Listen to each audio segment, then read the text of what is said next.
It's a beautiful day here for some baseball. Nice Thursday night. It's Jacobs Village night. Jacobs Village is a organization that helps with adults with special needs, and it's a very cool little organization, and we have a night here every year for them where they host and sponsor the event, and they hand out stuff, and it's overall a good time here on Thursday. We also have fireworks, so maybe we'll see some fireworks post-game. It's going to be a fun time. There's already been some games today, though, as we look at the out-of-town scoreboard. A lot of games have started already. I think we're the last game, actually, to start, besides Schaumburg and Joliet. But Sussex County beat Tri-City 9-8. They were up 9-3 in the 7th inning, and they ended up coming back, almost got the victory, but Sussex County did end up just pulling it off. Ottawa beat New York 8-3. Windy City scored 7 runs in the first inning. We had a very wild day yesterday, if you weren't there for that. We had an afternoon game, and we had a lot of high-scoring games. 17-9 between Sussex County and Tri-City, the 22-6 game that we kept on going back to. And then later in the day, after our game yesterday, Florence beat Windy City 13-12. So nobody wanted to pitch yesterday, and it appears still in Florence nobody wants to pitch today because it's 7-0 in the second inning. Meanwhile, Lake Erie is winning 6-0 in the second inning as well. So it's going to be an interesting day, that is for sure. We revisit the standings.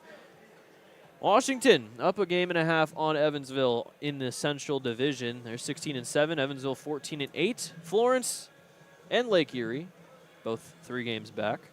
West Division Schaumburg is really folding early here in the season. They had a very comfortable lead, but now 3 teams, Gateway, Windy City, Mississippi, all within 2 games of that first place marker. So Mississippi, even though they're in 4th place in the division, are 3 wins away from getting all the way up to first. And Joliet's down there. East Division, New York and New Jersey are tied at 13-9 in first. Game and a half back for down east. They're 12-11. Sussex County is 7-14, 5.5 games back. Then in the north, Quebec. Oh, Quebec. They're 17-5. 6 games up on second place, Ottawa. 8.5 on Brockton, and then 9.5 on both Tri-City and Riviere. There's a starter for Mississippi, Brian Williams. He's getting the start here on Thursday. Getting watched by everybody. Literally everybody's watching him. There's the Otters side of things. Otters starter is Ben Petschke as the train is going crazy before we start here. I mentioned Ben Petschke had a very good outing in his last game. Let's take a look at the batting orders. Yeah, the batting orders. It is Braylon Skinner, Caston Furr, Kyle Booker, Travis Holtz, the same top 4 from yesterday for Mississippi. Slater Shield is at short, batting at 5th. Tevis Payne is the catcher. I'm fighting my noise here with the train. Andrew Simo, back off the IL for Mississippi, is DHing. And then A.J. Fritz is batting 8th at first base. Vantrell Reed is in the 9 spot at second. For the Otters, Ponder, Jones, Brown, Pierce, that's how it usually is. Top 4. You know, they switch around Logan Brown, Dennis Pierce a little bit. We saw TJ Salvaggio in the 2-hole because Amani Jones got the day off yesterday, but he's back.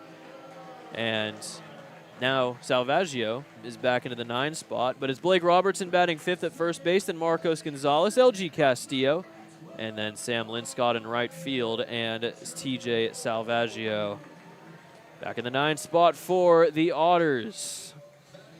Otters are wearing the Beersy jerseys today as we take a look at the defense. From left to right, it's Castillo, Ponder, and Linscott. Third to first, it's Gonzalez, Salvaggio, Amani Jones, Blake Robertson, and Logan Brown is doing the catching for Ben Petschke. Now the Otters are 1-2 in the Beersy jerseys. Well, they wear them on Thursdays because it's Thirsty Thursday here at the stadium, and it's a new design every year. It's a pretty interesting design. They just kind of put a bunch of bush lights on the jersey and they called it a day. But they did make it look pretty nice, not going to lie. They have not been playing too well in them. Meanwhile, in the Eville City Connect jerseys, they're 6-0. It is a very interesting split between the jerseys. I know the Otters, though, trying to win this series before taking on two very good teams at home. On the other side for Mississippi, this road trip is just the beginning for them. They will head to Gateway, play 3 games against them, head back home for a 6-gamer against Joliet, and then they're back on the road against Washington and Evansville. They're back here at Bosse Field from the 19th to the 21st. So we will not see the last of the Monsters, but we'll take you to Zane Claudefelter, our PA announcer, to announce the national anthem, as we're just minutes away from first pitch on the Otters Digital Network.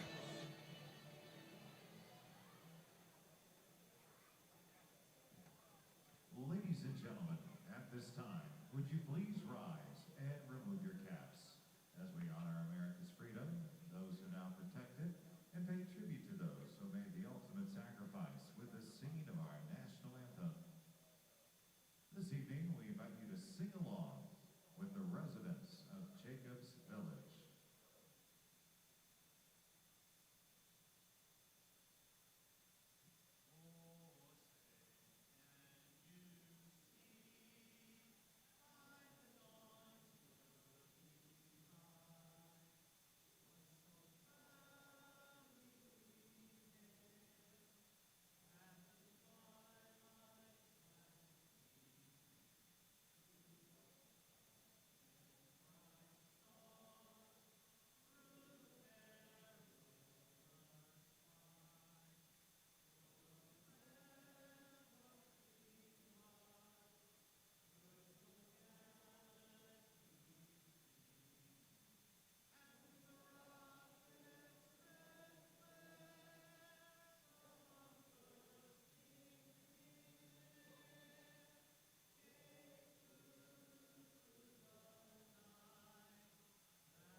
Ladies and gentlemen, a big round of applause to Jacobs Village residents and to you for singing our national anthem. Tonight's game ball is delivered to you by Papa John's. Better ingredients, better pizza, Papa John's. And to say those words to start every Otters game, we got our friends from Jacobs Village, and especially Jason. What do we say? We're back. We are back and ready to go here for Game 3 against the Mississippi Mud Monsters. It's Ben Petschke on the mound rocking the Beersy jerseys. And Petschke currently at a 3.04 ERA in 23 2/3 innings. The main problem for Petschke has been the walks, and in that outing against Gateway, he was able to limit the walks with ease, only walking 2, but in his other 3 starts, he walked 2 in 5 innings against Florence, but then walked 5 and 4 in his next 2 starts. It's all about limiting the walks because Petschke gives up a lot of contact, but it usually doesn't result in too many hits. He's given up 22 of them, but only 8 earned runs so far in 23 2/3. So it's all about limiting the contact, the hard contact at least, limiting the walks, making sure you can get those strikeouts. He's got 13 walks compared to 15 strikeouts. He struck out 5 in his last outing. And not too big of a strikeout guy, but if he can get the guys swinging, maybe looking, there was a lot of strikeouts on the side of the offense yesterday. Maybe a chance for the Otters to flip that around here today and get a lot of strikeouts on the side of Mississippi. No, we're starting a little late. For everybody just joining us, it is 6:47. We had some field issues, so apologies for the delay, but we are playing today, so there's always that. Papa John's is the official sponsor of the Otters pregame and postgame shows, available every game, 20 minutes before and after each Otters game on the Otters digital network and home team network. The Frontier League Network, powered by HTN, is the exclusive home of every Frontier League game this year. Head to EvansvilleOtters.com and sign up today to get a front row seat to every Otters game this year. Our Hoosier Lottery strikeout batter of the game at center field by Braylon Skinner. Well, Mississippi wore all teal, then wore all black, and now they're deciding to combine the two. Teal pants with the black jersey. That's what they're rocking today for Game 3, and they're heading to Gateway after this. Not too long of a drive, so it's not going to be an overnighter. First pitch swung on and missed for strike one.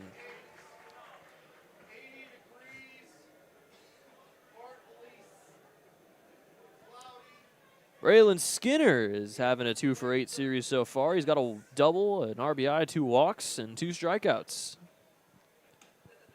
Inside, it's 1-1. Skinner, 1 for 5 yesterday, drove in a run. ERA still at a pretty solid 3.16. 30 for 95 now in his 24th game. 1-1, fights one off into right field, and it'll drop in for a base hit. So Braylon Skinner starts off the day with a single. Went and got out right in front of Lynn Scott, fighting the sun out there. First man reaches here for Mississippi. Caston Furr now with a runner on first. It is a very fast runner on first at that in Skinner. First pitch right down the middle for strike one. Caston Furr so far this series, 1 for 7. Couple walks, couple strikeouts.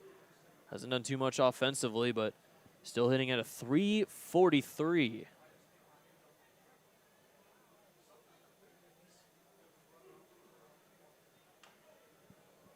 Slow roller down the third base line, and it will go foul. That'll make it 0-2. Good thing that went foul. That probably would have been a swinging bunt single for Furr. Skinner leads the team in stolen bases with 9. Furr is second with 8, tied with Slater Shield. They really have a lot of guys that are really fast, as 6 guys on the team have 5 stolen bases or more. Skinner's been caught the most, though. He's been caught 4 times. So far, he's 9 for 13 this season. Hasn't gone quite yet.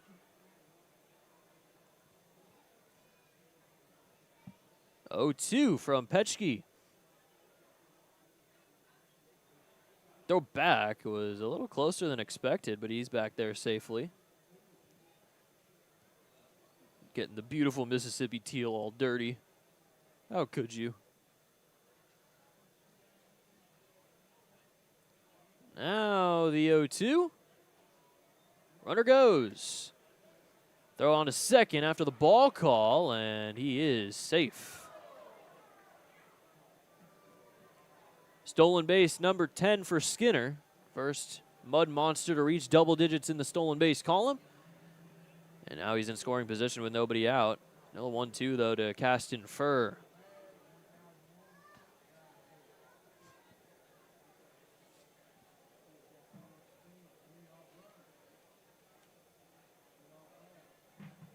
Here's the pitch. Fouled down into the dirt.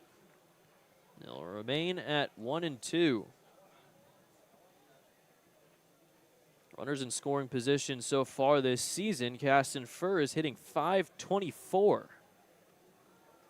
11 for 21. He's got a homer, a double, 15 ribbies. He one of the best hitters in the league with runners in scoring position. Takes a ball just outside. It's 2-2.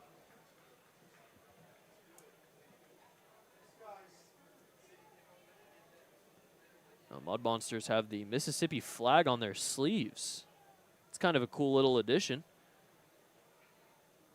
Big lead off a second from Skinner. 2-2 is a fly ball into center field. That'll drop in for a base hit. Trying to go to third is Skinner. He'll get there on the throw. Throw to second is not in time, as heading into second off the throw is Caston Furr. Batting third in right field, 1, Back-to-back singles. It's second and third with nobody out. It's probably not a throw you'd want to make if you're Ponder out there in center field, because you know the runner at first and Fur is going to end up going to second base. You might as well keep him at first, throw it to second, and get that double play, just giving up the one run. But now it's both runners in scoring position with nobody out for Kyle Booker, who has been demolishing the ball so far this series. Swings and misses for strike one. So far, Booker is 4 for 9. He has a homer, 7 RBIs, a double, and a couple runs scored. Most of that damage was yesterday. He went 4 for 5. Swung on and missed for strike two. 4 for 5, 2 runs, 5 RBIs, 1 homer, and a double. Was a triple shy of the cycle. And he went 0 for 4 in the first game on Tuesday, but he still managed to drive in 2 runs.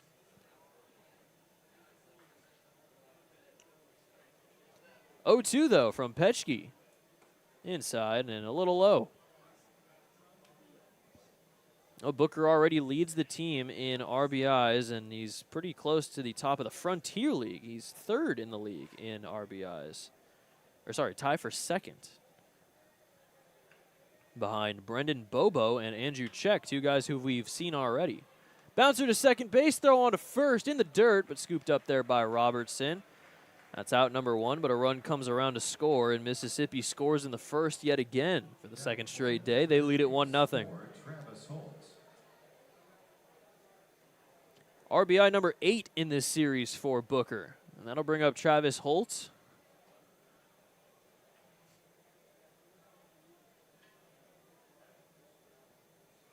Holt's having a bit of a rough series, but is finding ways to get runs in. As he fouls one back to the netting. 1 for 9. He's driven in 3. Just like Booker in game 1, he also went 0 for 4 and drove in 2 runs.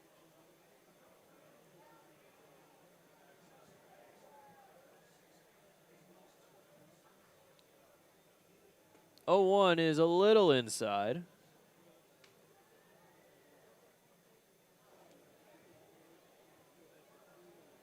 Holt with runners in scoring position. Not as good as Fur.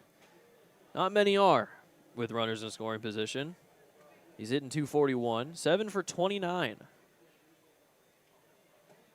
Swung on and missed. It's 1-2. Holt's in his 3rd Frontier League season. 2nd with Mississippi. Played here last season. Was in Schaumburg in 2023. So we're going to see his old stomping ground starting tomorrow. 1-2. Just misses. Ooh. 2-2.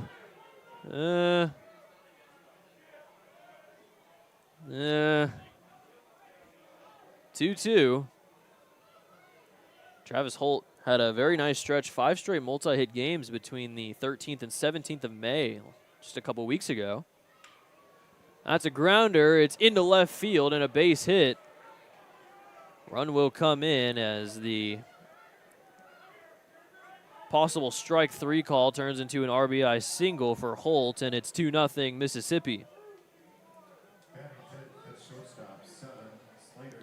Well, Mississippi scored 2 in the first yesterday, and they ended up winning that one 8-4. But maybe the Otters can find that offense that we've seen so far this series in Game 1 and on Saturday against Windy City. First pitch inside for ball 1 to Slater Shield.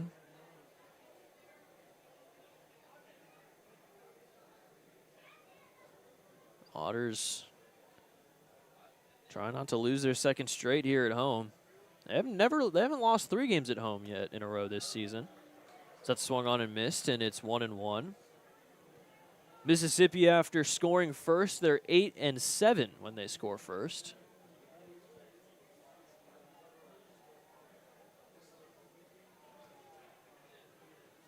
1-1.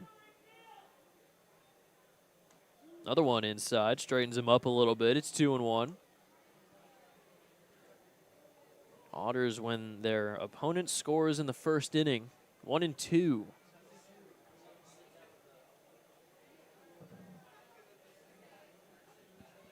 I haven't had too many instances of the team scoring in the first inning. Only 4 games now, but 2 straight here for Mississippi, and both of them have been 2 runs. Still barring the end of this top of the first inning. 2-2 to Shield. Grounder is a slow roller. It's going to get into right field for a base hit, trying to go first to third, and it is out at third. Great throw in right field from Sam Linscott, and he's able to get Travis Holt trying to sneak the extra 90. Big out number 2 there in the first inning. Batting 6th and catching 3, Tevis Payne, the second. Well, we talked about limiting the hits for Petschke, and so far he's not been able to do so here in the first inning. He's given up 4 singles already. He's given up as many earned runs here in the first inning as he did in his entire 8-inning start back against Gateway. And off to a good start. Could get out of this with just the 2. A lot of game left. Otters have a lot of chances to keep it up, get that offense going, and give Petschke a lead to work with. Has not been smooth sailing in the first inning, though, the last couple days. Tevis Payne hit his first professional home run yesterday. Throw back to first is not in time.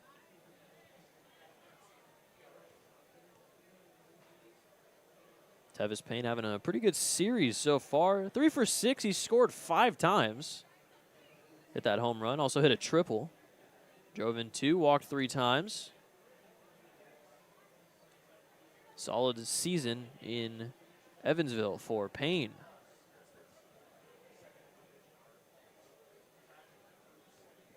Two-1 with 2 outs now.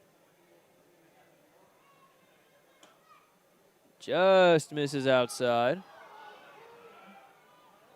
Now top of the first, and the Bossy faithful not fans of the strike zone already. Definitely a little bit more low than high, and we've seen that as like a pattern so far this season. A lot more low strikes and a lot more high ball calls, as that one just misses as well, and Payne will take the walk. First walk issued by Petschke, and base runner number 5 issued here in the top of the first.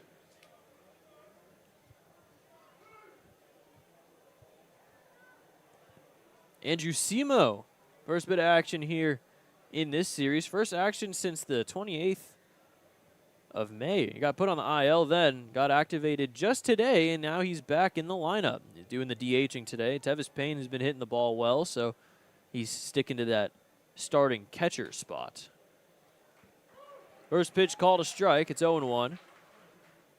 Simo, before getting on the IL, was hitting at a .314, 11 for 35, now in his 15th game of the year. Had a homer with 12 RBIs and walked 14 times compared to 9 strikeouts.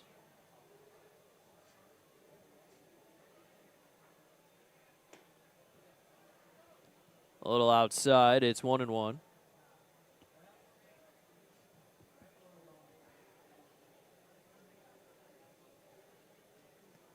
Simo's from San Diego, California. 26 years old. First season in professional ball. He signed all the way back on April 1st. Good breaking ball hits the zone. It's 1-2. 2 runs on 4 hits so far in the first inning for Mississippi. They lead it 2-0. It's been a long first inning for Petschke, pitch count-wise. This is pitch number 32.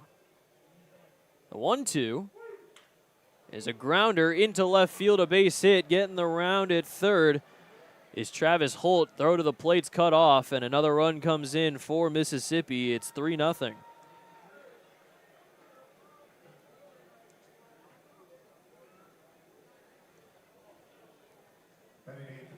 Now 5 hits in this inning for Mississippi off of Petschke, all of them singles. As Max Peterson will come out to have a mound visit here in the first inning. A.J. Fritz to come up. Well, definitely not the start you want here if you're Evansville in the top of the first. Giving up 3 runs on 5 hits. It's not the Petchke we've seen before. Nowhere near, in fact. He's given up a lot of hits, but definitely nothing to this caliber. Gave up 8 hits against Florence, but that was in 5 innings. He's already given up 5 hits. We haven't even gone through the first inning yet.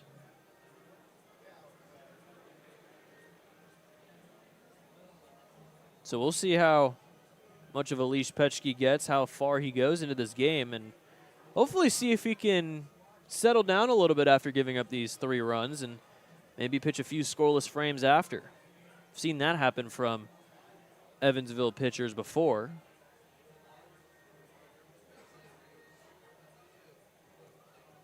A.J. Fritz now with 2 on and 2 outs here in the top of the first inning. Pitch count keeps rising for Petchke. He's up to 33. First pitch swung on and missed by Fritz. Fritz hitting at a 263. Only in his 7th game of the season. He's done a little bit of pitching as well. He's usually the position player pitching, the guy if, you know, it's a blowout or something, you just need to save arms. Line right at short, and Salvaggio will make the catch for out number 3.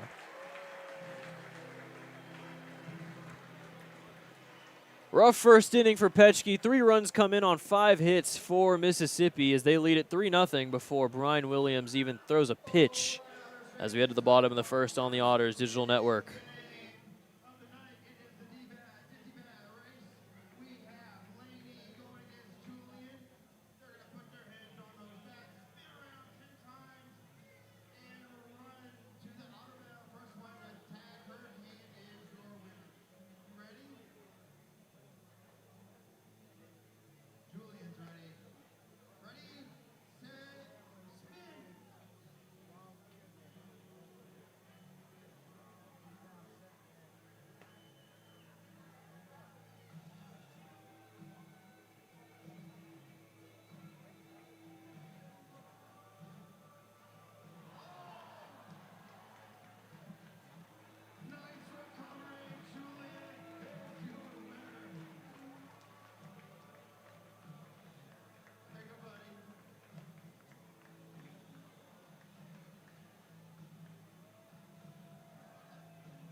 First innings brought to you by Mesker Park Zoo and Botanical Gardens. Visit the Mesker Park Zoo at 1545 Mesker Park Drive in Evansville, Indiana.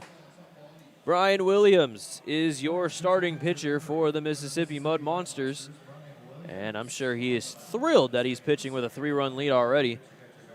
This can be a little comfortable here in the first inning. He is struggling so far this season after a Frontier League All-Star campaign last season. He has a 7.09 ERA now in 26 2/3. He's 0-3, has 32 hits given up, 21 earned runs, and it's been a lot of homers. He's given up 4 of them. He had a rough start against Tri-City on the 30th. 6 innings, 10 hits, 6 earned runs, 2 walks, and 0 strikeouts. Ended up getting the loss in that one. He's gotten the loss in his last 2 starts so far. As we have a pitch clock violation for Ponder, who leads off here. That's the second time that's happened. So 0-1. And that is a ball outside, makes it 1-1. Well, Brian Williams, a bit of a weird thing about him. He's from Bryan, Texas. He's Brian from Bryan. It's kind of like me if I was from Evansville. My name being Evan. Strike 2 against Ponder.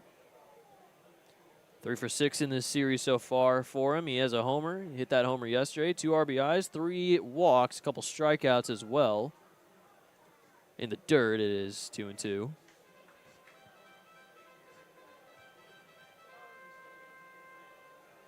Now, Ponder yesterday had that home run, extended his hitting streak to 9 games. has still reached in every game this season. All 21 of them.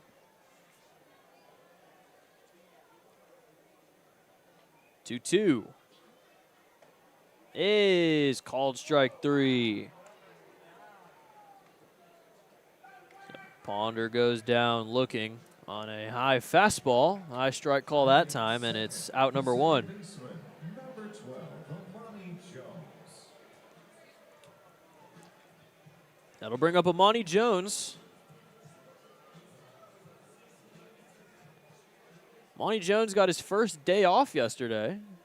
Played in the first 20 games, or the first 21 games before getting the day off yesterday, and he's back in the lineup in his normal 2 spot. That one's called a strike.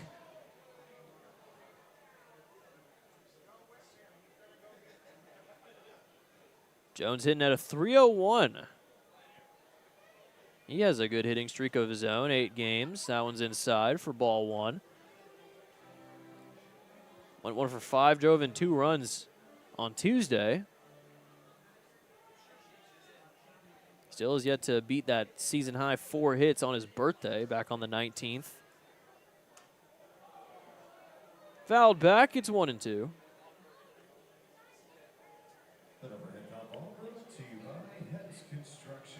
Amani Jones with Millersville last season with Joe Morrissey. Their teammates are there. He hit 343. Got him a contract with the Staten Island Ferry Hawks. Staten Island not really doing too well this season. That's swung on and missed. Gets in the dirt, and throw on to first from Payne is in time for out number 2. Back-to-back strikeouts for Williams to start his outing. And that'll bring up Logan Brown, first lefty that we'll see. Jones technically a switch hitter. Maybe the second lefty. Maybe we'll count it there.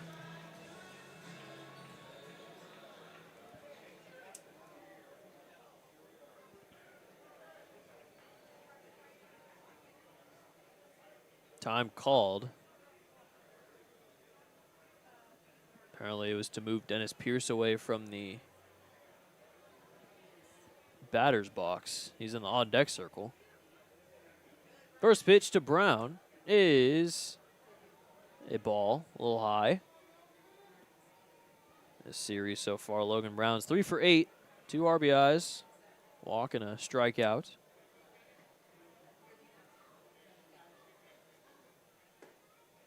That's a little low for ball 2.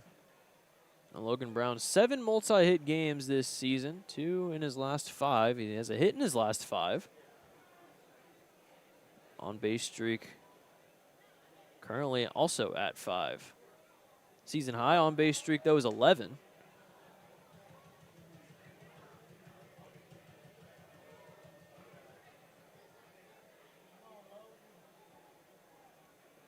Two and 1. There's a grounder foul over to Billy Easley, the first base coach. Makes it 2-2. Oh, Logan Brown, Evansville, 3rd season, his first year. He was at 242 after playing in the Mexican League. If you really want to take a look back at some really obscure baseball names, take a look at the Mexican League because they got a lot of guys there. That one's in the dirt for ball 3. Logan Brown played for Olmecas de Tabasco. Hopefully I'm saying that right. He was teammates with Lewis Brinson, Billy Hamilton, Adani Hechavarria, Luke Voigt, Al Albuquerque, Jair Jurgens. Come on, like we're just going back in time. So much ball knowledge. 3-2 blooper into center field, and it'll drop in for a base hit. Logan Brown has the first hit of the day for the Otters. And on first with 2 outs for Dennis Pierce.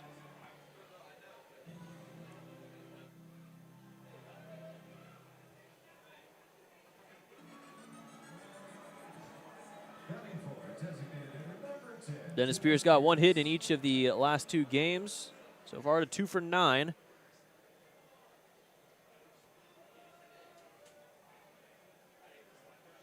First pitch from Williams. It's fouled back. Fastball, not too fast from Williams. 87 to 89, that range a little bit. He's also got a slider and a bit of a splitter change-up type of pitch. Just a 3-pitch mix for him. 0-1, check swing, and no, he did not go around. Makes it 1-1.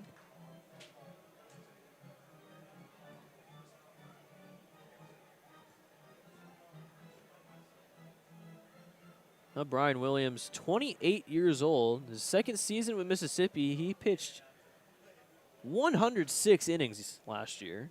He was the main starter for him, which is why he was also named an All-Star. Had a 3.48 ERA. He pitched very well, which is why he was an All-Star. Fouled away. Foul ball brought to you by Hess Construction. Choose the best, never regret it. And it's 1-2.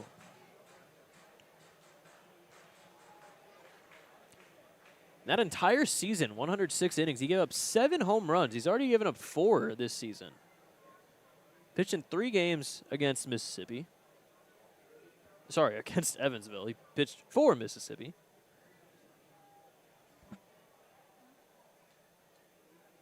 One and two from Williams. Bat snaps in half, and it's a floater over to short. That bat is never going to be used again. Logan Brown all the way at second base picks it up. And we'll hand it over to Andy McCauley. It's 3-0 Mississippi as we head to the second inning on the Otters Digital Network.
We are announcing some door prize winners for our friends at Jacobs Village. If I say your name, head on down to the Jacobs Village table on the outer concourse by the standings board to claim your door prize. The first one, Max Steele. Max Steele from Indiana's First City, Vincennes. Max Steele, congratulations. Go to the Jacobs Village table to get your door prize. And Zagan Edmondson. You're also door prize winner of Evansville. Max Steele and Zagan Edmondson. Second innings brought to you by J.E. Shekel Armor Protection. J.E. Shekel is the Tri-State's premier residential, commercial, industrial service and construction company. 3-0 Mississippi, as they had a very fun first inning, not necessarily on the side for Petchke. First pitch swinging, high fly ball into right field. Lynn Scott right there to make the catch, and that's out number 1. Oh, it's time for a bounce back for Ben Petchke. See if he can get a few scoreless frames out of the way and keep the Otters in this one. Good start, 1 pitch, 1 out. But it's back to the top of the lineup. Braylon Skinner led off the game with a single, stole second, ended up scoring on the RBI ground out from Kyle Booker. First pitch, he's going to miss. Just a little outside. Skinner spent his last collegiate season at Memphis with the Tigers. 270 in 51 games. Little low and in, makes it 2-0. Led the American Conference in triples with 6 of them. Also stole 22 bags.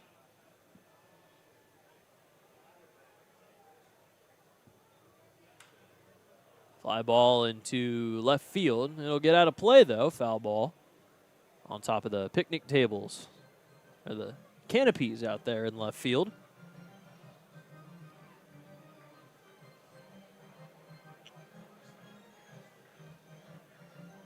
Well, before Memphis, he was with Mississippi State, and he had a good 2022, 34 games. He hit .273. Swing and a miss, it's 2-2.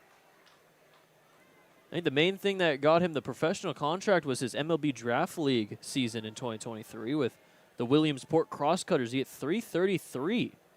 Had 50 hits in 42 games, and that got him in the Pioneer League. Grounder down the first base line, foul. YOLO High Wheelers in 2024. .298. 108 hits in 90 games. He hit 18 doubles and scored 82 times. He also stole 41 bases. Pretty good season for him. After 2024, he signed with Mississippi to most likely just be a little bit closer to home. He's from South Haven. YOLOs are all the way in California. A little high, and that's ball 4. So Skinner walks, he reaches for the second time, and now he's going to be another threat on the base paths in his second at-bat. With Caston Furr coming up. Like Skinner, he also singled and scored.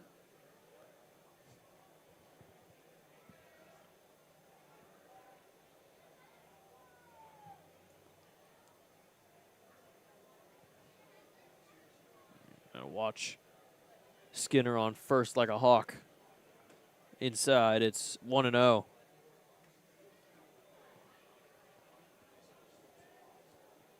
Well, first single was his 24th hit of the season.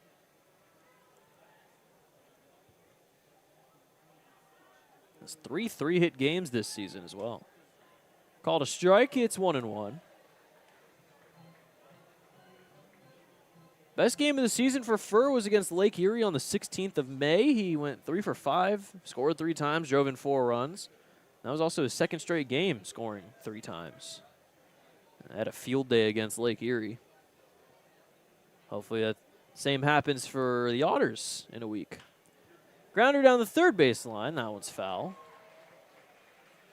1-2.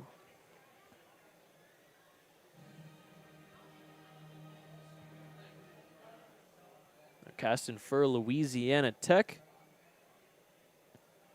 Before that, he was with New Orleans. Best season was 2022 with New Orleans at .317. Third team All-Southland Conference.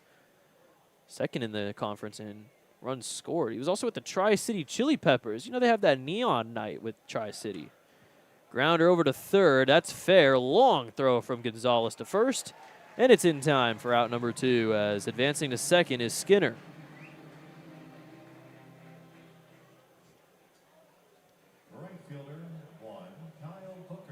Well, it seems as though we cannot do anything about Kyle Booker. Even getting out, he finds ways to drive in runs. It's a little unfortunate. And it is, he's quite scary. It's quite a scary presence. He's only 5'11", but he's still a little bit scary because he keeps on driving in runs. First pitch a little low for ball 1. He's got a hit now in 20 of 22 games. Let's strike out a decent amount, though. 4 walks compared to 24 strikeouts, but when he makes contact, he does drive in runs at a pretty high rate.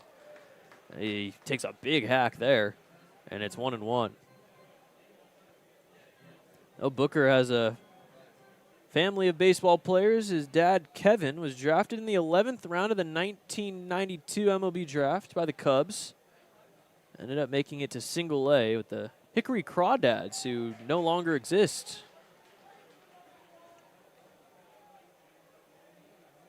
R.I.P. to the Hickory Crawdads. You will be missed.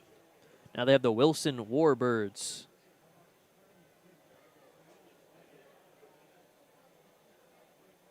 I think. Maybe the Wilson Warbirds are who the Carolina Mudcats were. Oh no, the Crawdads are still a thing. So I was thinking about the Carolina Mudcats. That one's in the dirt. Advancing to third is Skinner. Oh, my apologies to the Hickory Crawdads for thinking that you guys folded when it did not happen. Carolina Mudcats is who I'm thinking of.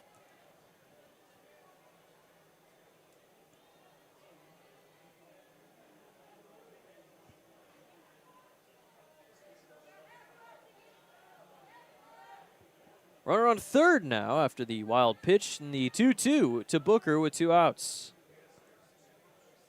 Got him swinging. First strikeout of the day for Petschke, and he gives up the walk, but he settles down a little bit. Throws a scoreless second inning and a nice little comeback inning for him. As we head to the bottom of the second, offense got to put in some work. It's 3-0 Mississippi on the Otters Digital Network.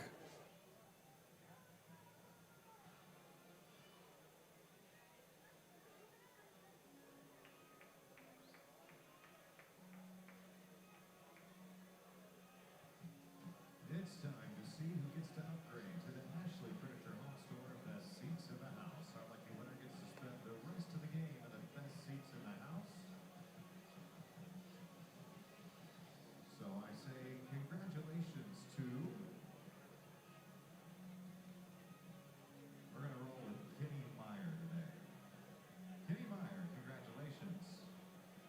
Come on down and enjoy the game for the rest of the game with your feet kicked up at the Ashley Furniture Home Store Best Seats in the House. Kenny Meyer is our lucky winner. The best seats in the house also means you have the best view of the Heritage Video Board and Honor Vision. Follow along with all of our video board action and be sure to visit heritagefederal.org for all of your banking needs.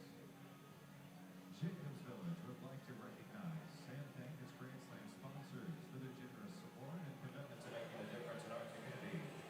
Bottom second here in Evansville. The Mississippi Mud Monsters have a 3-0 lead. They have 3 runs on 5 hits.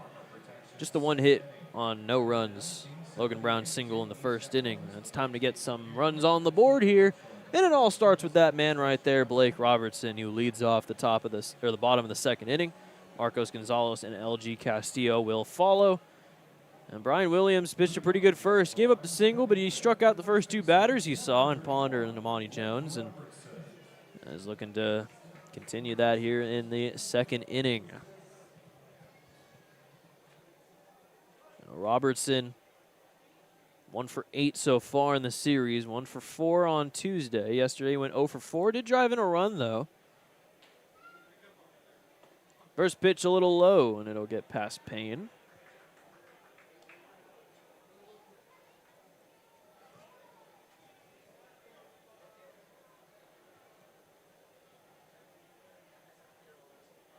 Robertson spent a lot of time with the Bowling Green Hot Rods in the Tampa Bay Rays organization.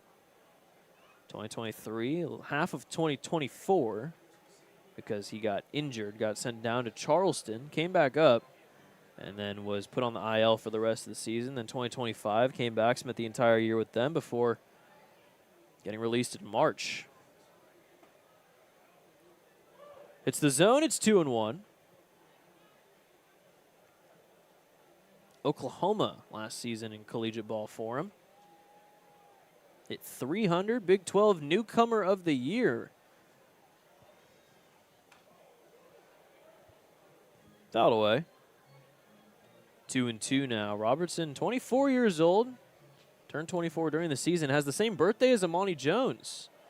Just a year older than him.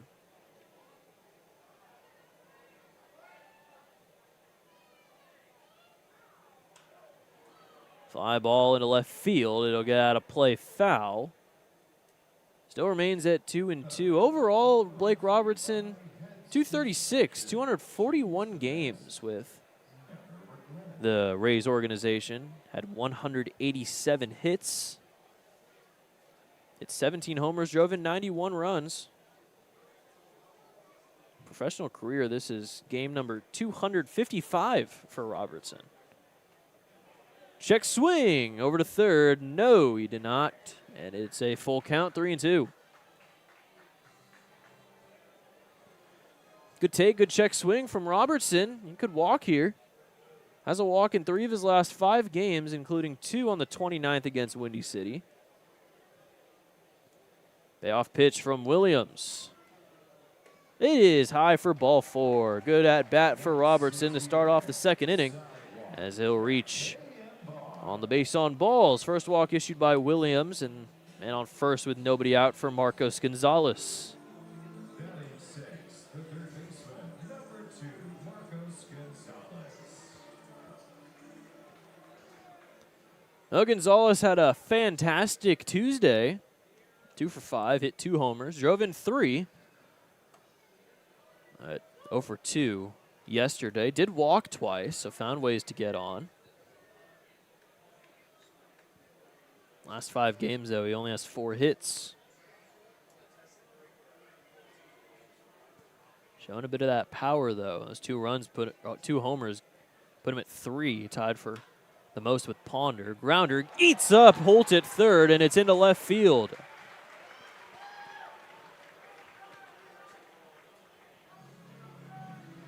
So first 2 reach here in the bottom of the second inning for the Otters. I think it'll be called a single. I'm not the official scorer, though, so I'm not completely sure.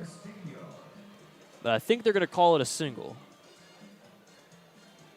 That's my guess. Put in your guesses, everyone. Put in your guesses. We're still waiting on it. LG Castillo's up with 2 on and nobody out. Here in the bottom of the second, Otters down 3, trying to put some runs up. First pitch is inside, gets past Payne. No advance as it took a nice bounce off the boards. And it's 1-0. We still don't know if that was a hit or a error. I think they're still discussing it. I'm staring intimately at the scoreboard, and they called it a hit.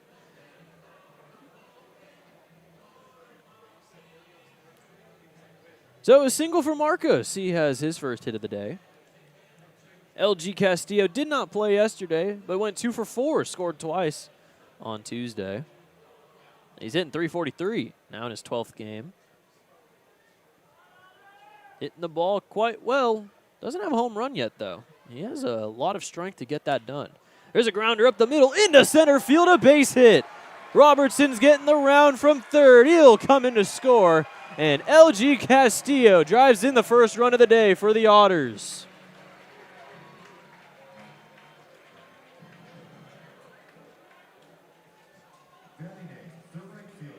Gets it right in between Shield and Reed at second and short. Drives in Robertson from second.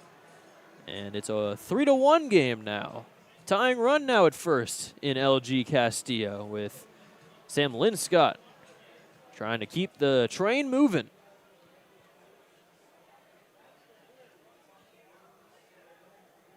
Still nobody out here in the bottom of the second, a run in. Swung on and missed for strike 1. Linscott also didn't play yesterday. He went 1 for 2 with a walk on Tuesday. He scored 3 times. 238 to start the year. A little bit of a down start for Linscott.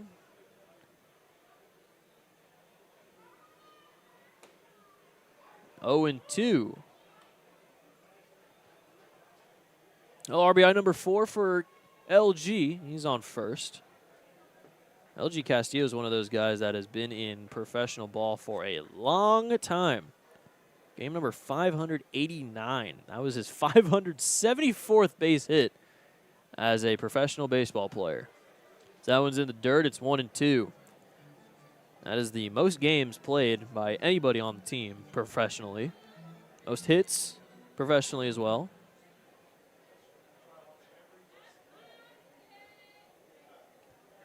He's been in the game a while. He's definitely been in the game a while. And the thing is, he's still relatively young. He's only 26. He got drafted out of high school, which is the main reason why he's been in the league in the professional ranks so long. while still being 26. You know, you don't go to school. Like Linscott went to school for 6 seasons. He's 28. And he's only in his mid-200s in terms of games, 246. Swung on and missed for strike 3, and that's out number 1 as Brian Williams gets his 3rd strikeout of the day.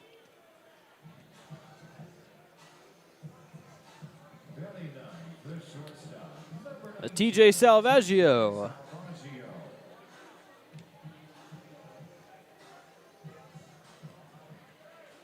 Salvaggio's rocking a 6-game hitting streak so far. Heading into today's game, runners in scoring position. He's hitting at a 323. Only behind Marcos Gonzalez, Amani Jones, and Logan Brown for the highest. Inside, it's 1-0. Backs him up a little bit as he'll get out of the batter's box. Quickly back in. Williams, righty, third base side of the rubber mostly for his pitching stance.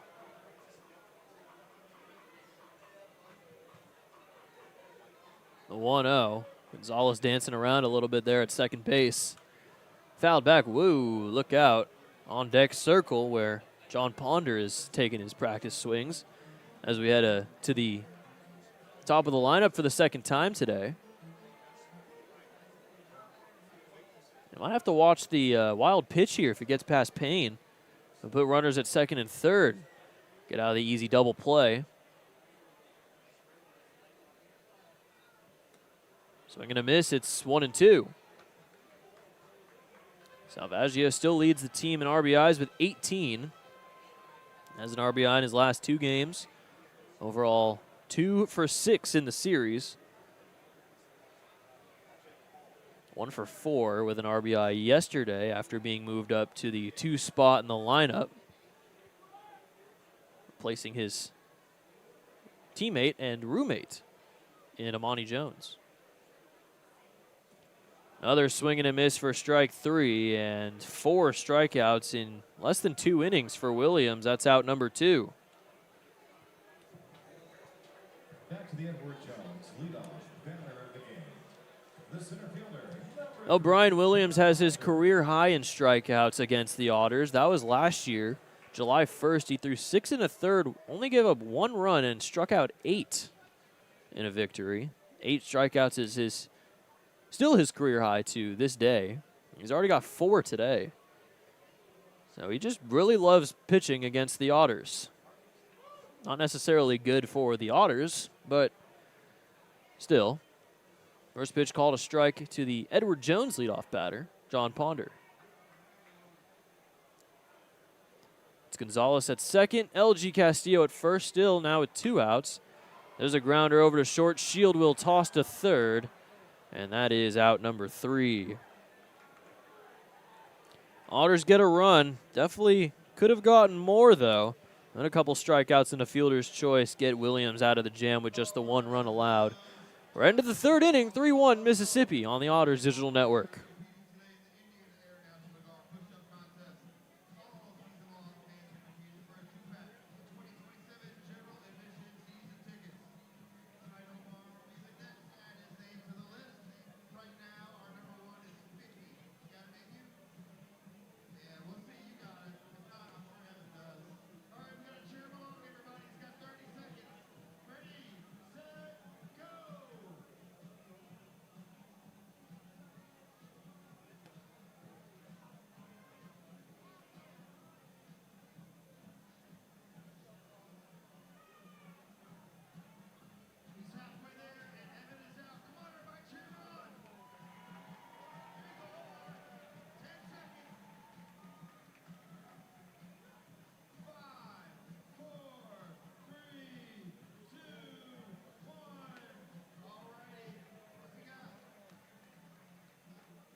Third innings brought to you by Precision Pest and Wildlife. Every great team brings precision to the field. We bring it to your home and business.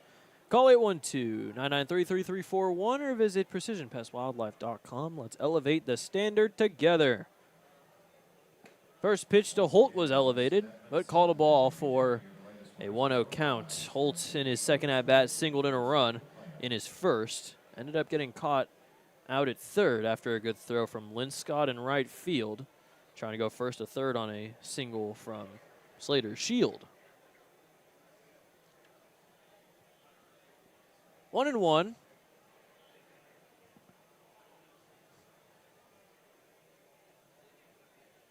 Pitch is a little low and away. Now, Travis Holt was with Butler his last collegiate season. Second team All Big East. Also played with the Williamsport Crosscutters in the MLB Draft League. Hit .293 in 60 games there. Good breaking ball. Just misses inside, and it's 3-1. Couple collegiate seasons with the New England Collegiate League, the Valley Blue Sox for Travis Holt as well. That's ball 4. Third walk allowed by Petschke, second to lead off in the last 2 innings. That'll bring up Slater Shield with a runner on and nobody out.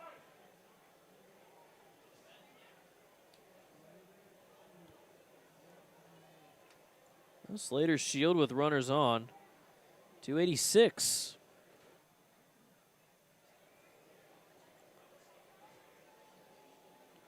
Holt on first. He's got 5 steals, 5 for 7 so far this season, as it's called a strike against Shield. It's 0-1.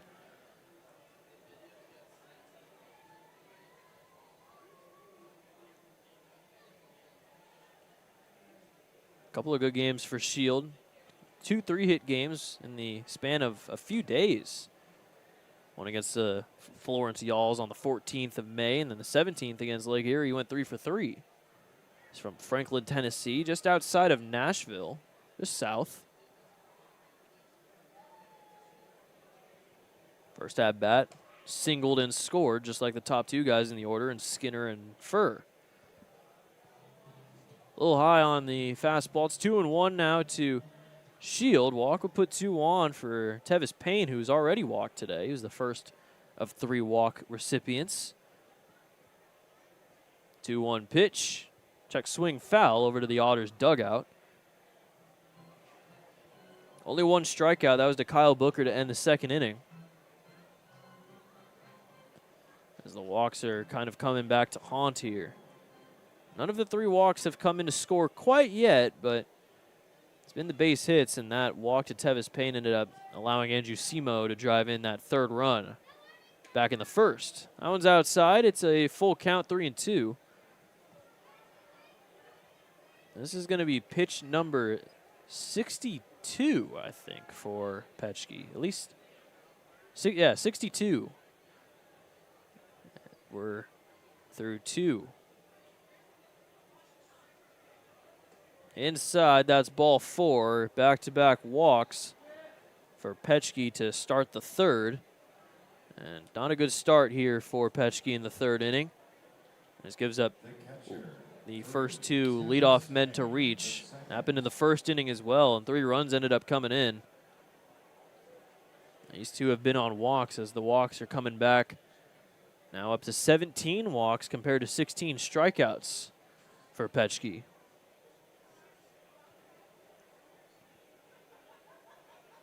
Payne shows bunt, pulls it back, and it's just low for ball 1.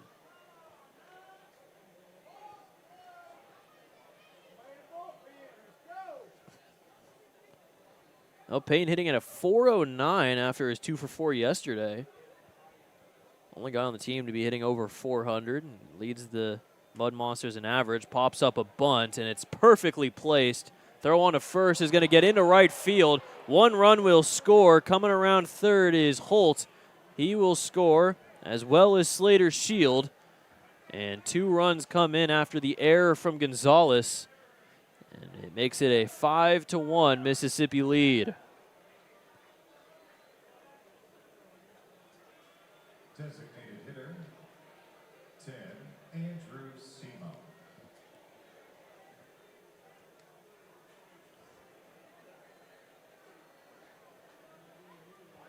It's been some ugly baseball the past couple days for the Otters. And that error from Gonzalez brings in 2 more, advances Payne all the way to second base. Seems as though they brought Shield back to third after the ball got stuck in the bullpen over there. So only the 1 run came in, but still with nobody out. 2 on in scoring position. It's not looking good here for the Otters.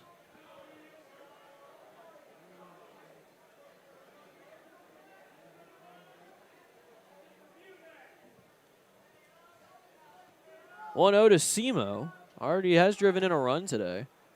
So that'll hit the zone.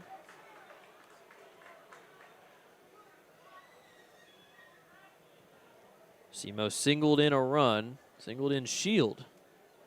Now is a chance to drive him in yet again here. He's at third with Payne at second base after a beautiful bunt, must say. Great, perfectly placed bunt from Payne. He would have made it to first either way, so I'm not too sure why Gonzalez decided to throw it, but it ended up bringing in a run. 1-2 to Semo.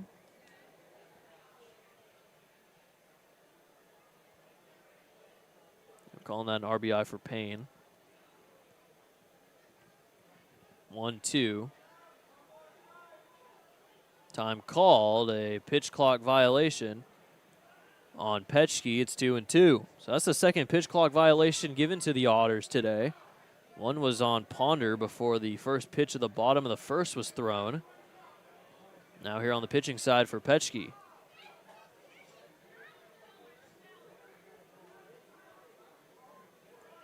So now 2-2 after the ball was given.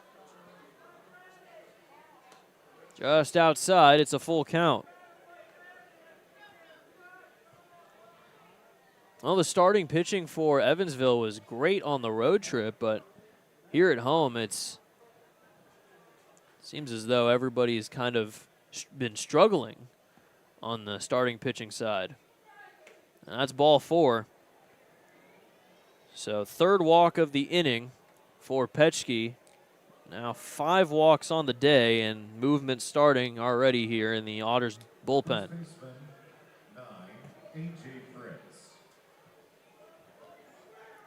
A.J. Fritz.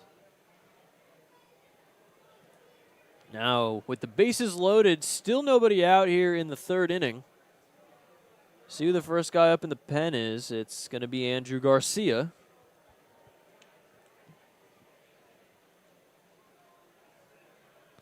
First pitch inside for ball 1.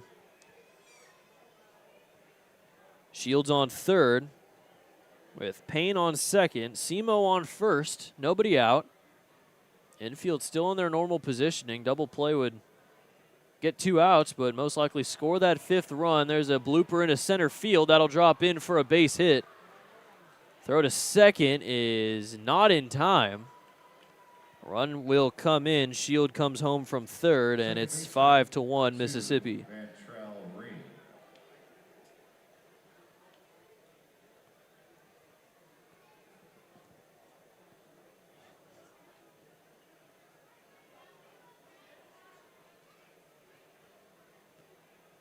Well, we'll see if Petschke even gets out of the third inning here.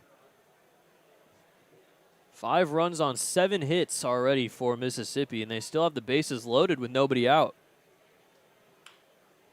Grounder to third. Gonzalez will throw to second for 1. Doesn't tag the base, so they'll only get the 1 out as the run comes in to score yet again, making it 6-1. But there is 1 out as the runner in Fritz gets out at second base. Vantrell Reed will reach on the fielder's choice and get himself an RBI as well.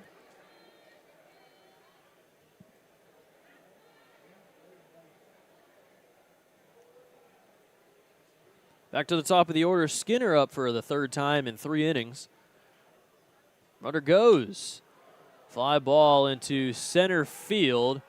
Reed's going to have to go back to first. Tagging and scoring is Simo. And that is run number 4 in the inning. Sacrifice fly from Skinner makes it 7-1 Mississippi.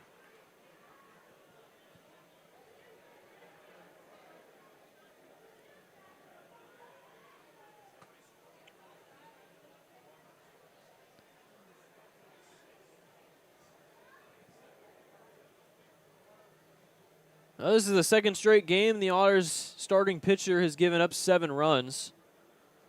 Mississippi's offense has been very dominant so far in this series. They scored 8 in the loss. They've already scored 7 here through 3, not even 3 innings, 2 2/3.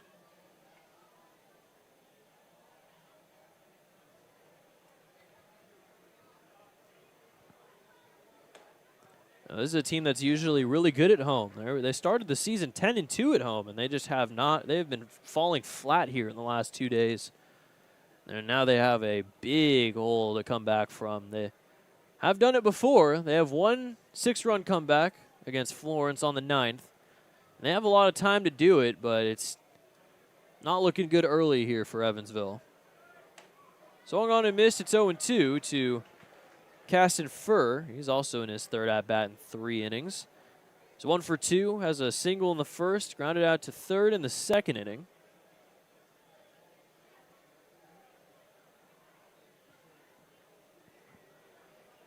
See if Petchke can get out of the 3rd inning here. It's going to be a big bullpen day here for the Otters. Pitch number 77 for Petchke is just outside. And it's 1-2.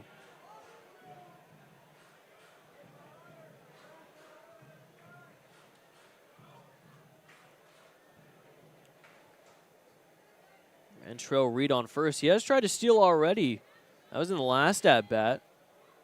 Reed has 2 stolen bases so far this year. Does have some speed. There's a base hit into left field. And the hits keep on coming for Mississippi. They're up to 8. And that'll put 2 back on here with 2 outs for Kyle Booker. And I think Max Peterson has seen enough.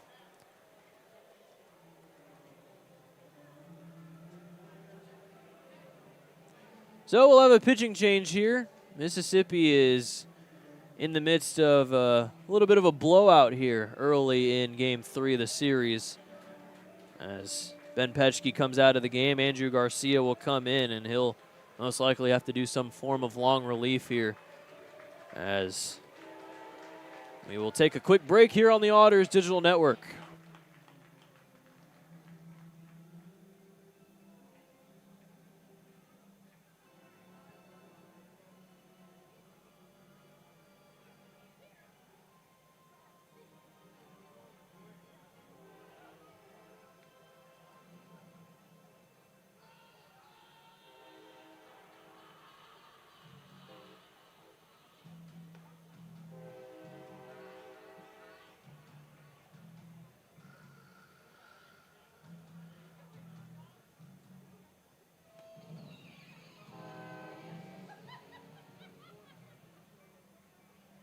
Otters with a call to bullpen.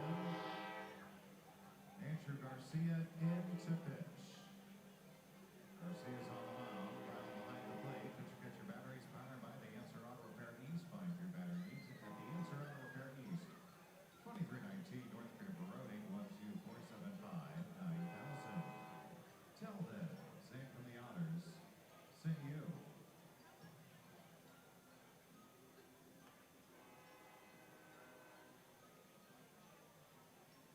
Everybody tell Mary hello here at the ballpark tonight.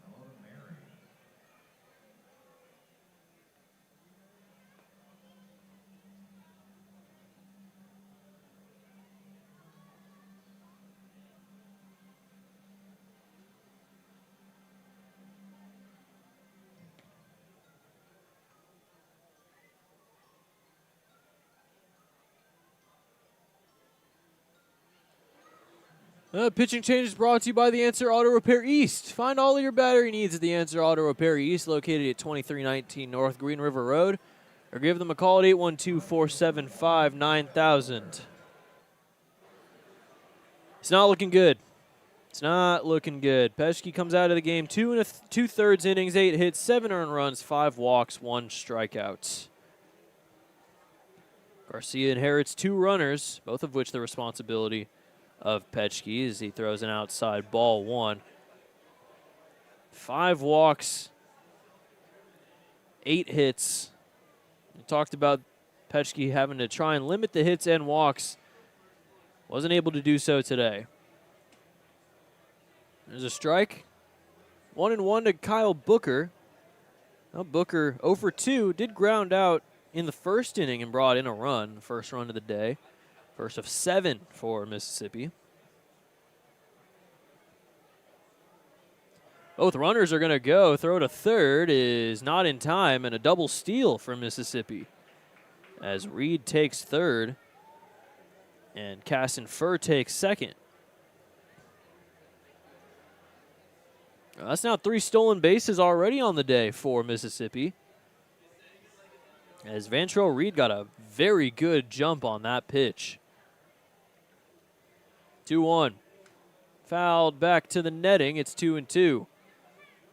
Well, Garcia has the 2 outs, so just needs 1 strike to get out of the inning here.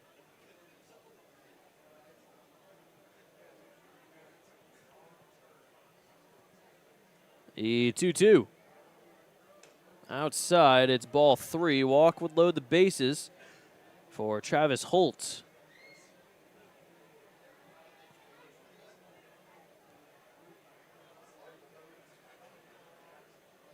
Payoff pitch here with 2 outs.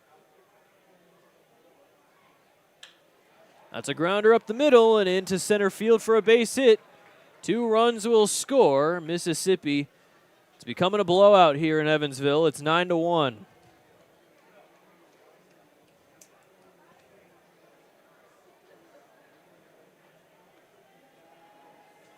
Third baseman for Travis Holt. So both of those runners, responsibility of Petschke, come around to score. He's now given up 9 earned runs on the day.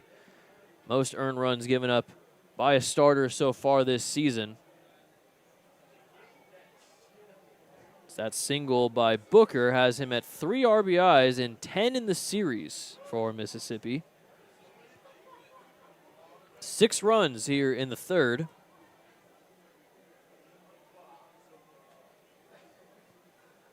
First pitch called a strike to Holt.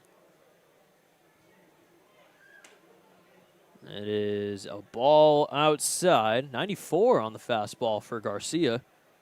That's 1-1.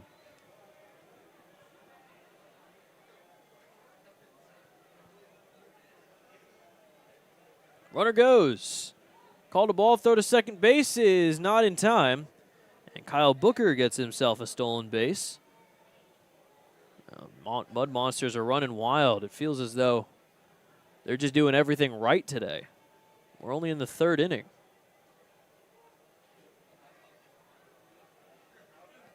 Now, the Otters have never come back from down 8. Only 6. Would be a pretty massive comeback if they're able to do so. Fly ball into foul ground. Salvaggio will make the catch. And that's out number 3. Well, things went from bad to worse for Evansville. It's 9-1, Mud Monsters, as we head to the bottom of the 3rd on the Otters Digital Network.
Bottom of the third inning, the Otters need a lot of runs. They're down 9-1 here in the bottom of the third inning. It's Amani Jones leading off, then Logan Brown and Dennis Pierce up against Brian Williams, who is probably the happiest dude on the team right now for Mississippi, having to pitch with a 8-run lead. The offense has really done its job. They have hit the snot out of the ball so far. 9 runs, 9 hits. It's Amani Jones to lead off. Let's see if the Otters can at least try and show some fight here on the offensive side. If they can, definitely can come out of this game with a positive.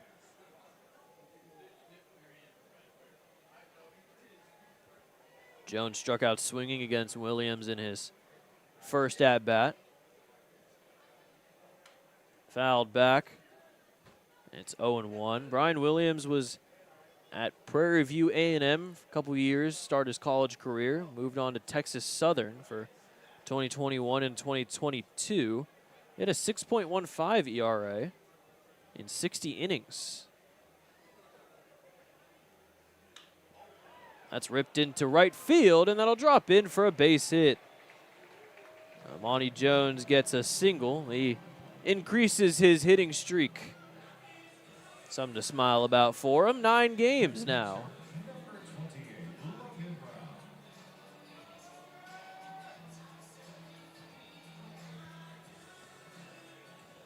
Logan Brown, he has already got a hit in this one.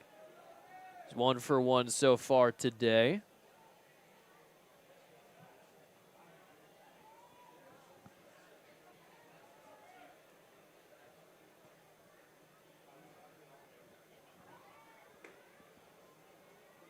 Tie for ball 1.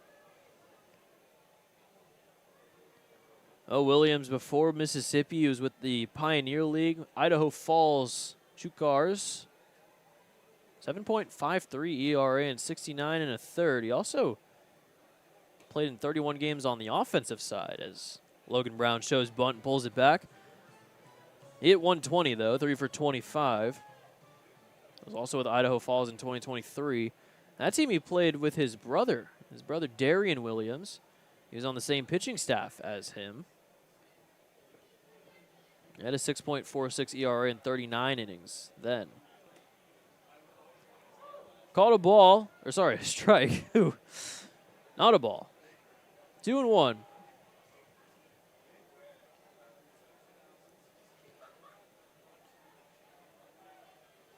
The only season in which he had an ERA under 5 was with Mississippi last year. It's 3.48. Just outside, it's 3-1. He had 3 scoreless starts last season with Mississippi. One was against Down East. The other one was against Down East. And then he had one against Joliet. Best game, though, was on June 25th against the Bird Dogs. He went 7 scoreless.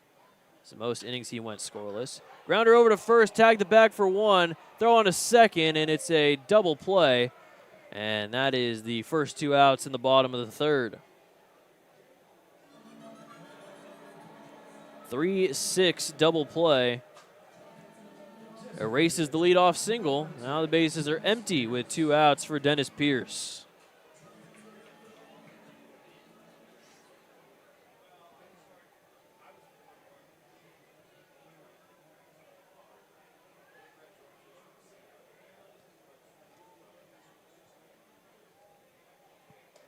First pitch misses high. Oh, as mentioned, Williams is from Bryan, Texas. It's a little bit in between Austin and Houston. He's got a lot of big cities around him over there in Texas, southern Texas. Foul ball. It's 1-1.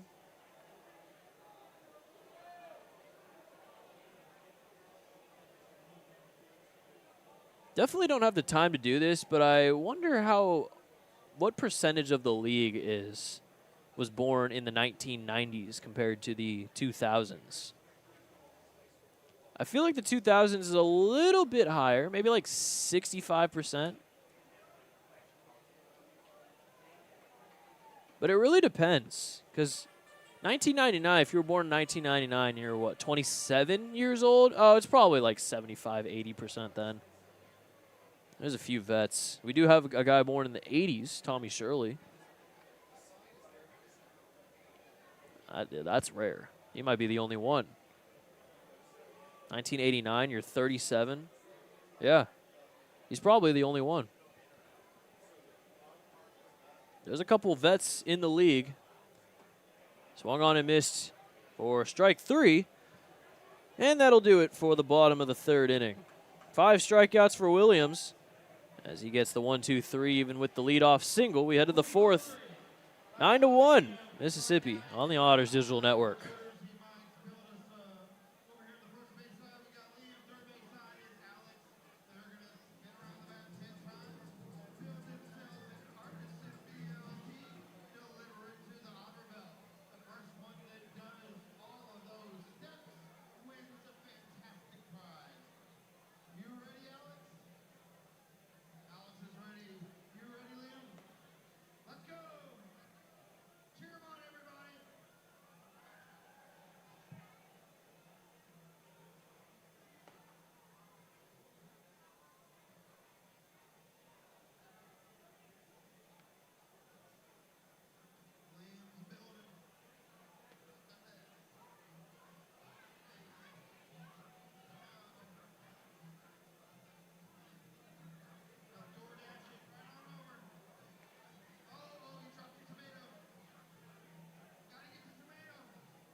Leading off,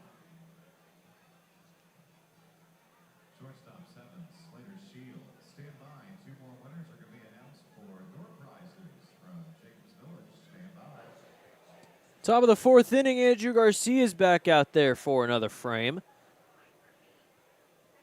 9 runs on 9 hits for Mississippi. They have an 8-run lead here in the top of the 4th.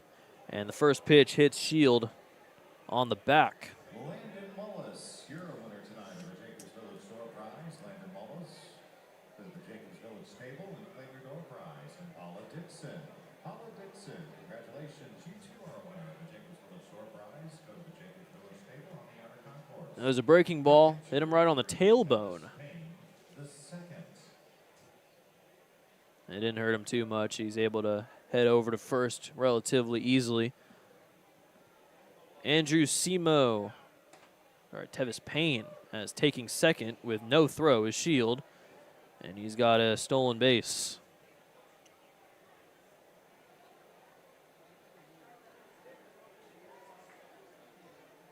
That's 5 stolen bases.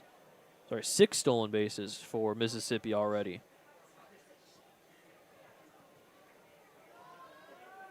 Most stolen bases for an opponent so far has been 3.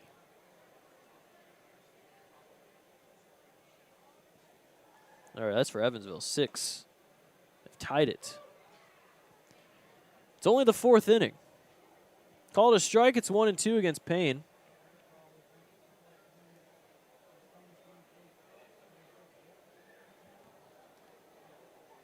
One for one so far today. Has reached twice. Walked in the first, hit a single, drove in a run in the 3rd, ended up scoring himself.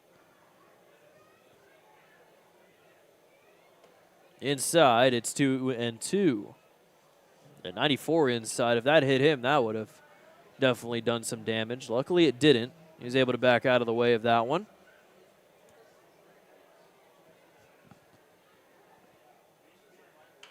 Two ripped right at Shield. Throw on to first from Salvaggio. Good scoop over there by Robertson, and that's out number 1. Runner in Shield moves over to 3rd. It looked like Shield, from our perspective up in the booth, just kind of stared at the ball and decided not to move. Looked like it was going to hit him for a second, but it doesn't end up doing so. Salvaggio was able to make the play, but another run 90 feet away for Mississippi. Andrew Simo has already driven in a run. First game in about a week or so, maybe a week and a half. Walked in the third, ended up coming around to score.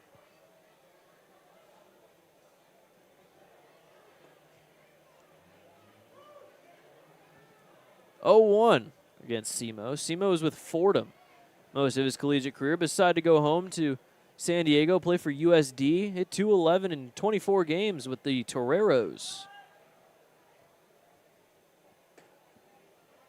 A little outside. It's 1-1.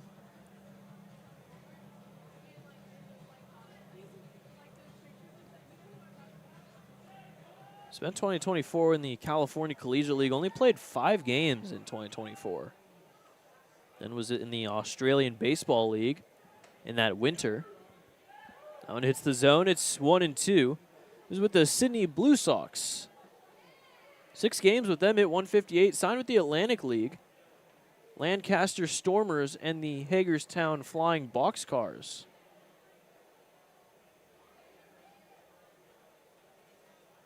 Played on the same 2 teams as Slater Shield as he strikes out swinging. And that's the first strikeout of the day for Garcia. Second overall for Otters pitching. And it's a pretty big out number 2 if they don't want to bring in that run from third.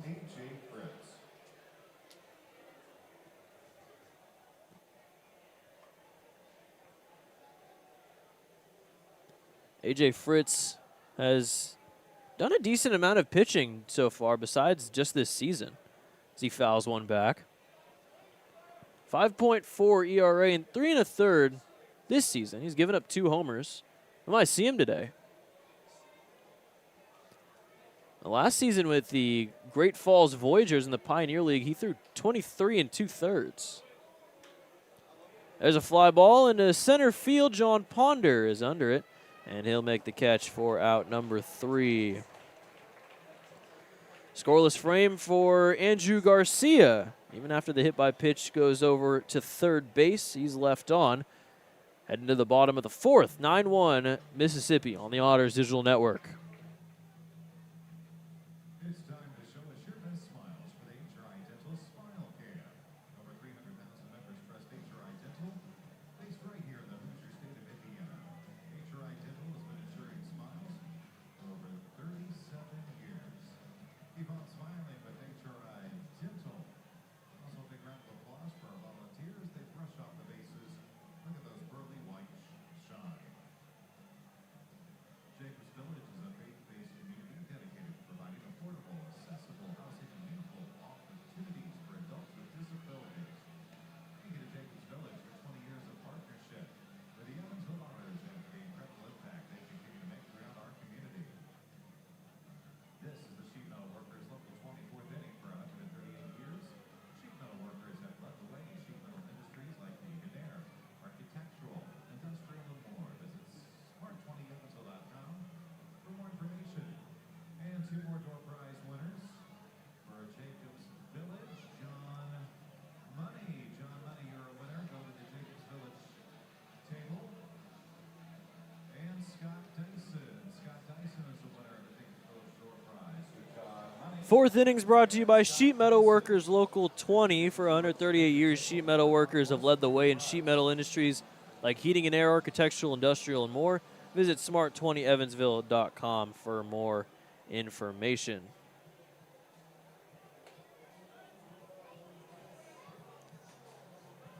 It's a lot to a little here in the 4th. Mississippi has a 9-1 lead.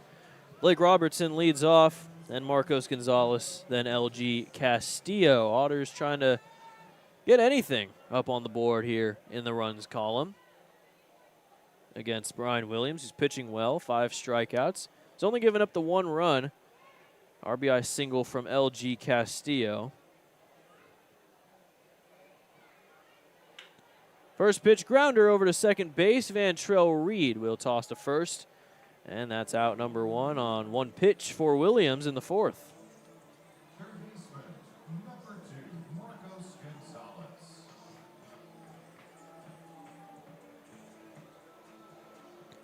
Marcos Gonzalez hit a single, ended up getting out at third.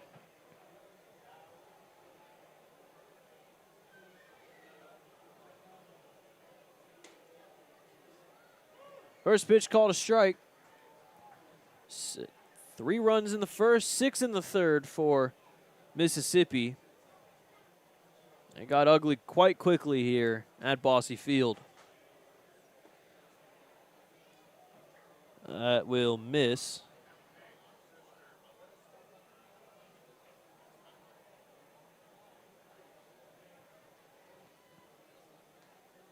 Now Williams. So far, least amount of runs he's given up in a start. Long throw from third over to first, and Holt's able to get it there in time for out number 2.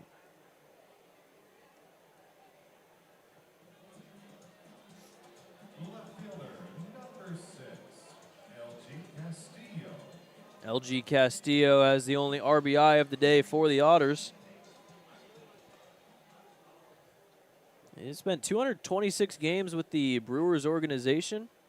Made it to the Wisconsin Timber Rattlers, High A. Last full season was in 2021. He hit 280. That one's called a strike. 69 games with Wisconsin 2021 season. That was his age 21 season as well. Best month was in July. He hit 333. Went 23 for 69, hit 3 homers, drove in 11. Between late June and early July, the 16th of June to July 10th of 2021. He had a 15-game hitting streak. Also had 5 straight multi-hit games from June 27th to July 3rd. So had a good season with Wisconsin, but did end up getting released in March of 2022.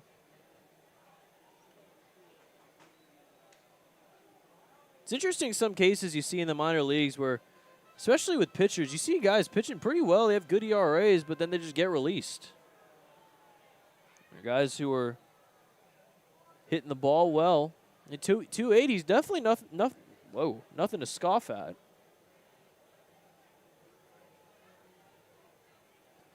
Now, some of the guys have been in the professional ranks so long that they played in the Pioneer League back when they were in rookie ball. Pitch clock violation is called on Williams, and that'll make it 1-2.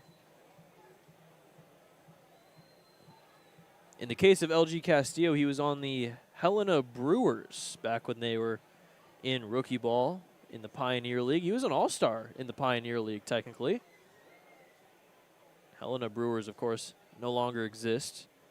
Though some teams there, like the Billings Mustangs, do still have teams in the Pioneer League, as that one's bobbled at third by Holt, and reaching is LG for the second time in 2 at-bats.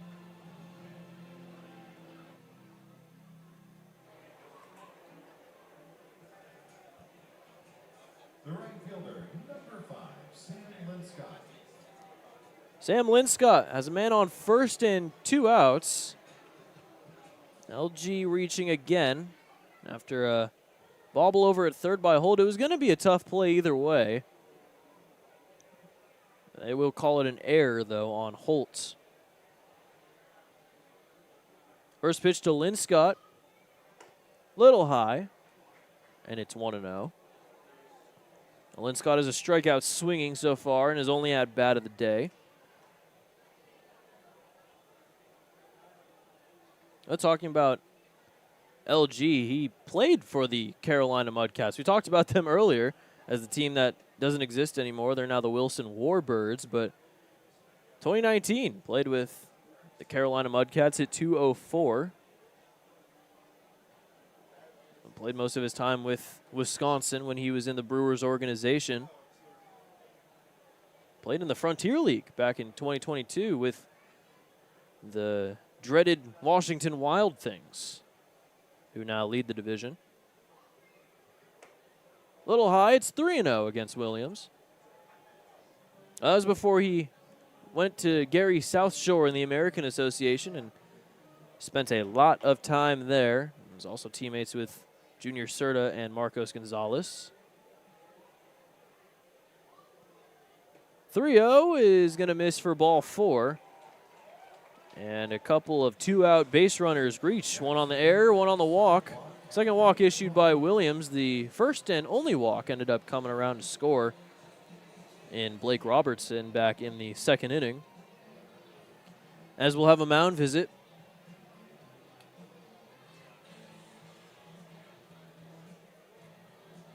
Well, if we take a look at the Pioneer League, they had a good amount of teams that were from the early days back in the rookie ball era. They do have a lot of new teams, though, as well. Oakland is a relatively new team. They did win the championship last season, but they're still a relatively new team. They have the Long Beach Coast. They have the Modesto Roadsters. There's a lot of stuff going on, but the 8 teams, back in 1978, they had the Butte Copper Kings, the Calgary Cardinals, Great Falls Giants, which are now the Voyagers. I think Great Falls is the only team from that 1978 expansion of the Pioneer League to stay in that league all the way to today. The original 4 teams, though, it includes Idaho Falls, which are the Chukars now, and they're still in the league.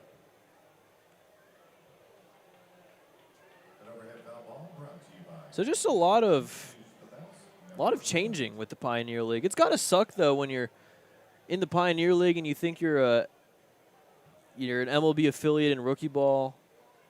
You're part of that whole system, and then all of a sudden you get cut because of the pandemic. You can't really, you don't really have a choice over that. It just kind of happened. And now you're back in the indie ball ranks with the Frontier League, who's been in the independent ball for a long time. Longest running independent league in professional baseball. As that one's into the gap in left center field, rounding third and coming around to score is Castillo. Heading to second base is Salvaggio. And the Otters going to run across. It's 9-2. Who else but TJ Salvaggio to get the job done here? Bringing in a run for the Otters. That was some good 2-out hitting from the Otts. It moves Linscott over to third. Salvaggio at second. Still 2 outs. Well, John Ponder is a very good 2-out hitter. He's got the most 2-out RBIs on the team. And it's not really close. He's got 9 of them. That one's fouled away. Foul ball brought to you by Heads Construction. Choose the best, never regret it. Apologies to everybody listening on YouTube that I just went on this insanely long Pioneer League tangent. Missed a few pitches. It happens. 0-1. Fly to right field. Booker has space, and he makes the catch up against the fence for out number 3. Otters get a run. RBI double from TJ Salvaggio. Still have a lot of work to do. It's 9-2 Mississippi as we head to the 5th inning on the Otters Digital Network.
Fifth inning is brought to you by B-Dubs. Buffalo Wild Wings. Bottomless apps are now here. Dine in only. Visit either Evansville locations.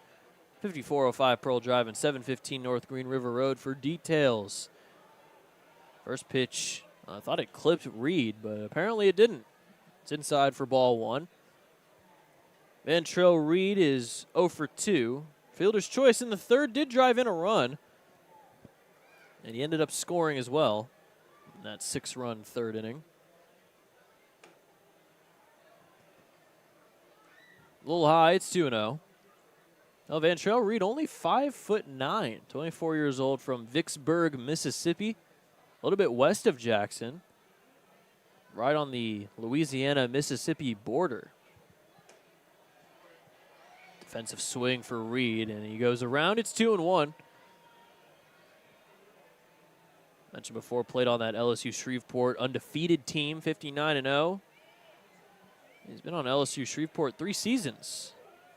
Another check swing go around. It's 2-2. 2024, he hit 387. Pretty good. And then 2023 at 371. So didn't have a season in which he hit under 370 in any season with LSU Shreveport. He was playing great. He was playing very well for Shreveport, including getting a lot of stolen bases as he fouls one away, stays alive. 2025, 15 for 18 on steals, had a 19-game hitting streak. April 1st to May 13th. 2024 had multiple double-digit hitting streaks, and a pitch clock violation strikes him out. Oh, we've seen a lot of pitch clock violations the past few weeks. I'm not sure if we've seen one actually strike a guy out. That's first for everything here in this game 3. So a technical second strikeout. German-American Bank at that. And it is back to the top of the lineup for the 4th time as Braylon Skinner takes a ball low.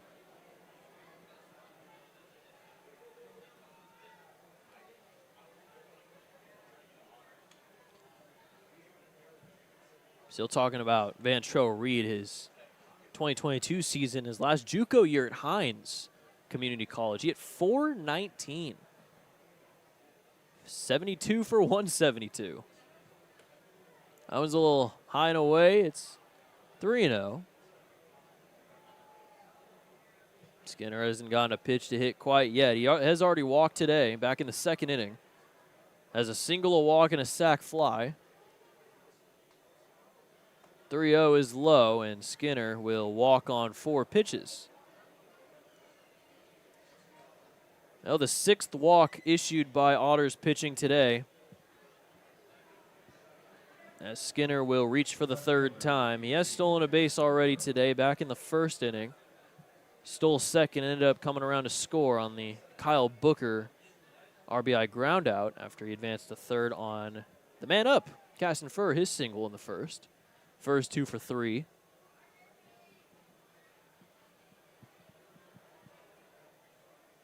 Dancing over there at first is Skinner. He was doing a little jig over there at first. He's getting covered over there by Blake Robertson. 1-0 to Furr. Skinner's stolen base was his 10th of the year. Still leads the team.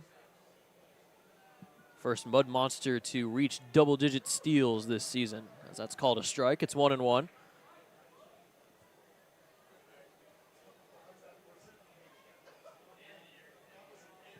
Now for 2 singles and a ground out to 3rd. Each time he singled, he came around to score. Throw back to first is not in time.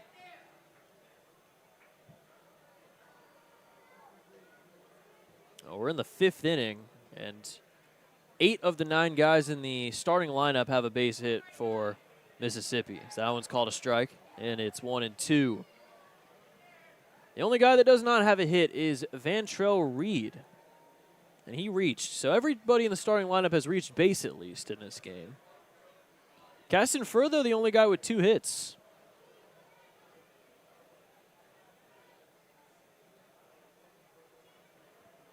Nine runs on 9 hits total here in the 5th inning for the Mud Monsters. Inside, but called strike 3. Third strikeout of the day for Garcia. And there's 2 outs here in the top of the 5th inning.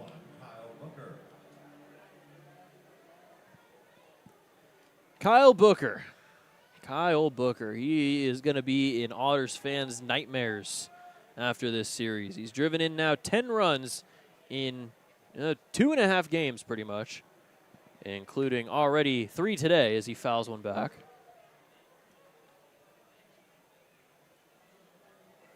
Increasing his RBI total to 30.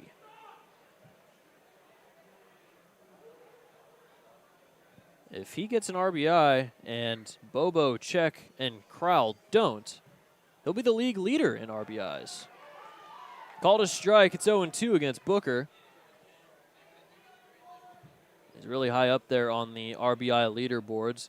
The leader for the Otters is TJ Salvaggio, and he is all the way down, a couple scrolls down to be exact.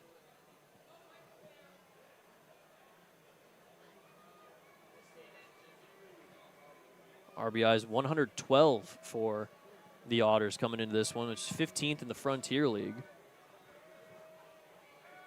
0-2. In the dirt, taking second easily is Skinner. And that's stolen base number 11 for Skinner. And number 6 on the day for Mississippi. Now, Mississippi second in stolen bases in the Frontier League. They had 49 coming into this one. I think they're going to outlast Tri-City here, who's in first, and take that number 1 spot away from them, depending on how Tri-City did on the stolen bases today. 1-2 grounder up the middle and into center field for a base hit. Coming around to score is Skinner, and Kyle Booker just keeps on doing it. It's 10-2, Mississippi. Third baseman for Nightmares. Absolute nightmares.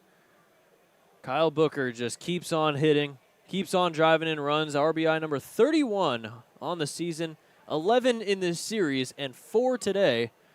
And double digits for Mississippi here in the 5th inning.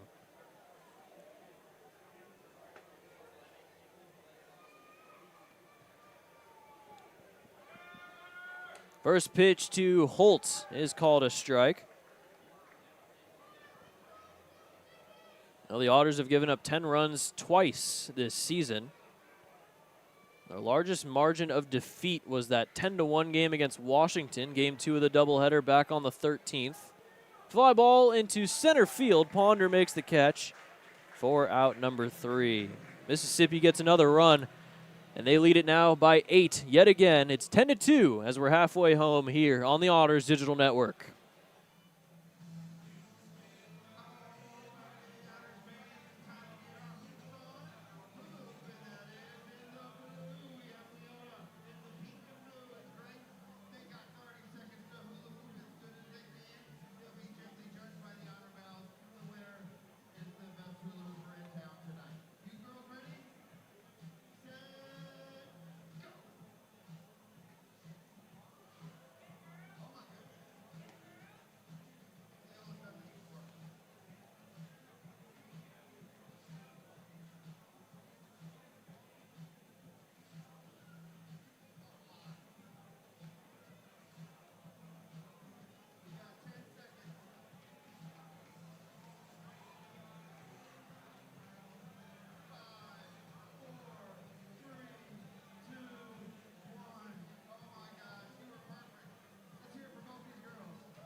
Well, it's the bottom of the 5th inning. I have received word that I should check the Florence and Windy City game. So I checked it. It was 11-6, Windy City. You know, we said earlier they scored 7 runs in the first inning. Florence scored 12 runs in the bottom of the 6th inning, and they now lead it 18-11. Yeah, Yeah, so yesterday we had that 22-16 game. This is looking like another one. Florence scored 12 runs in the bottom of the 6th inning. And we might we might need some of that output here. It's 10-2. If we score 12 runs, it would be 14-10. Let's see if the guys can pull it off. Monty Jones leads off. 12 runs.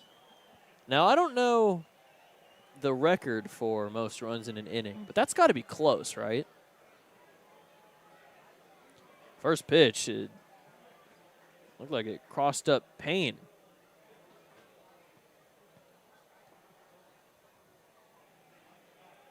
No, they're going to have a mound visit. Let's take a deeper dive into this 12-run inning. Not too sure what's going on here. They got 5 guys with multi-hit games. Eisler has 4 RBIs. Bobo has 3, which means he's still keeping up with Kyle Booker in the RBI leaderboard race. First 3 pitchers that came in for Windy City all gave up 5+ earned runs.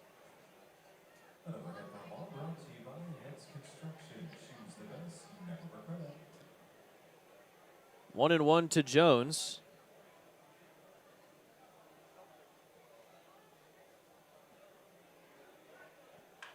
Grounder down the first base line, but foul.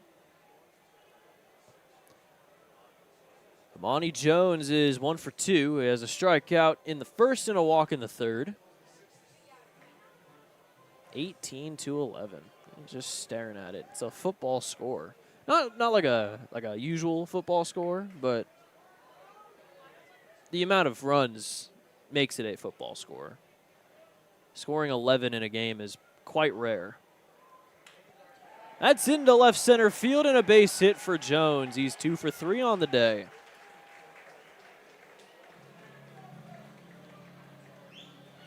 Well, good to know the off day didn't hamper Amani Jones too much. He's managed to get 2 singles today. This is the 3rd inning the Otters have led off with a base runner.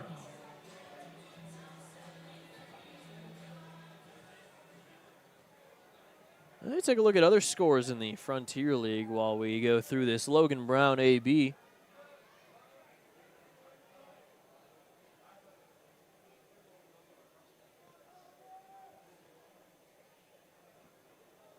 A lot of time here for Williams.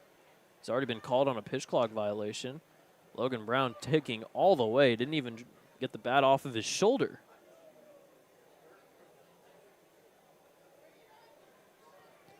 I'm being told that 12-run inning for Florence had 5 hit by pitches in 1/2 inning, which is insane. I want to know if they batted around twice. That's definitely possible. Got some close games, though. Gateway and Washington are in the 10th inning. 3-1. Gateway scored 2. It would be good if Gateway got the win. Fortunately, we do have to root for Gateway because they're playing Washington. Schaumburg trying to come back against Joliet. They were down 7-1. It's now 7-5. 1-1 grounder. Slow roller into right field for a base hit. Back-to-back singles to start off the 5th inning for the Otters.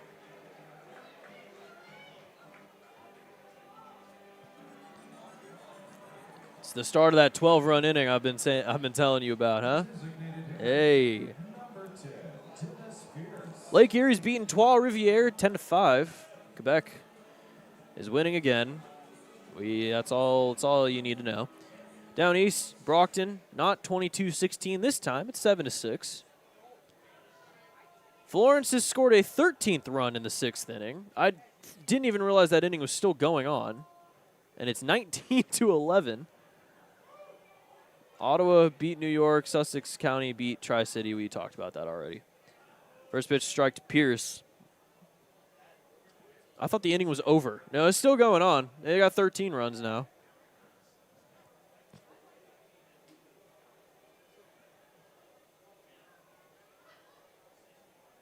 Swing and a miss. Ball gets away from Payne. Both runners will advance to second and third. I think it's going to be called a pass ball. I think Payne might be arguing that it was a foul tip. I didn't hear anything.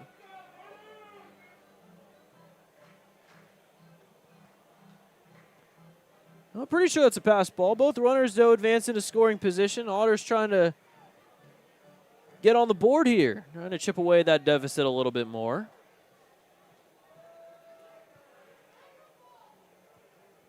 The 0-2 from Williams. A little low and away. It'll be a pass ball. Charge to Tevis Payne. No, Otters gotta get these runs in. I have two runs, 7 hits after the 2 straight start off the 5th inning. Grounder over to third, foul ball, and it will remain at 1-2. That 13-run inning is finally over. Florence, I don't know. I'm not too sure. Well, the most runs the Otters have scored in an inning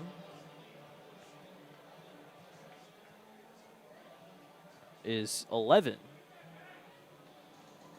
That was in the 6th inning versus Cook County. Shows you how long ago that was, back in 2002. Interesting stuff. Most runs they've scored in total, 28. On 27 hits, that's also a record. Against River City on August 20th, 2005. Fly ball into deep center field. Skinner goes back at the track to make the catch for out number 1. But Amani Jones will come across to score. Sac fly for Dennis Pierce. And it's 10-3.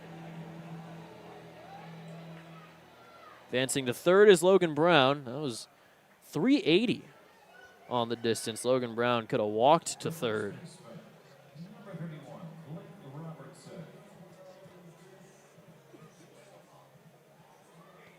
Oh, Blake Robertson now up with a man on third and 1 out. Run already in here for the Otters.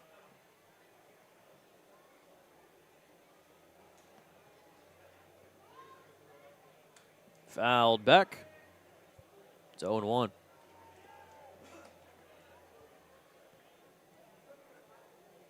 I would love to see the box score about the 28 runs that the Otters scored back in 2005. Just to see what that was like. We've seen 20, we've seen 22 this season, but 28 is a good amount. That's for sure. 1-1 to Robertson.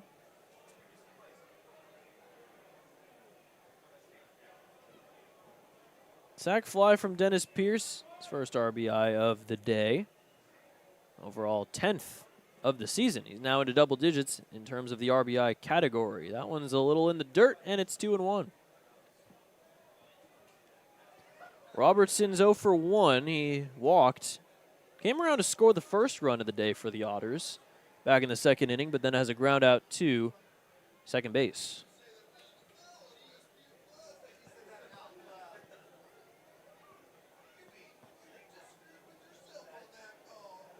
River City, by the way, the River City Rascals. For those who aren't in tune with their Frontier League history, you know who you are. Ball 3 to Robertson. Walk would put runners at the corners with 1 out for Marcos Gonzalez.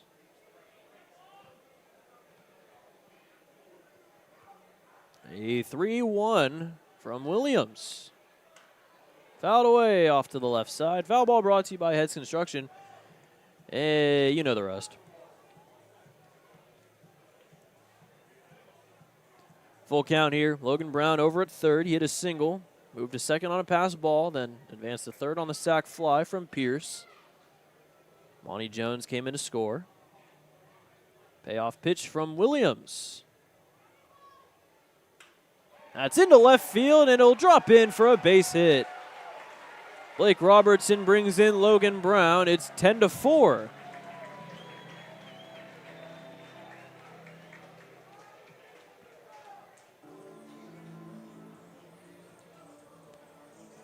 Opposite field hitting for Blake Robertson. Drives in his 5th run of the season.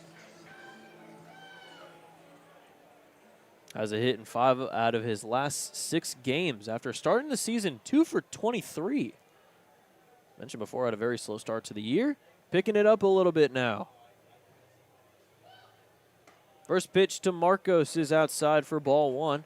Gonzalez has a single in the 2nd, ground out to 3rd in the 4th. He's 1 for 2 today.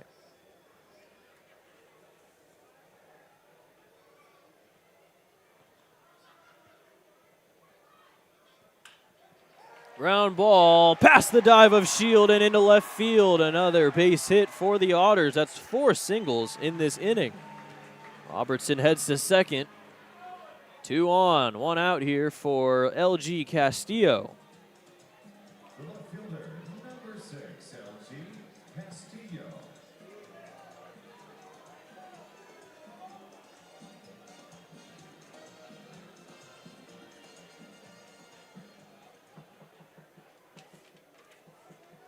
Another hasn't been too long of a history for Mississippi. The most runs they've scored in a game actually happened this season. They won 15-5 against Lake Erie back on a couple weeks back.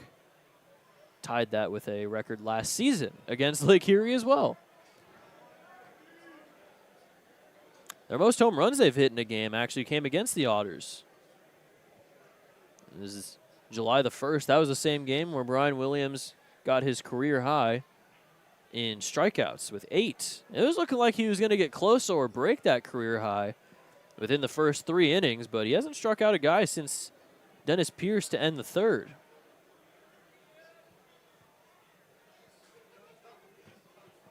'87th pitch here for Williams. First to Castillo in his 3rd at-bat. He's reached twice, drove in the run in Robertson back in the 2nd inning, ended up reaching on an error in the 4th, coming around to score on the double by Salvaggio.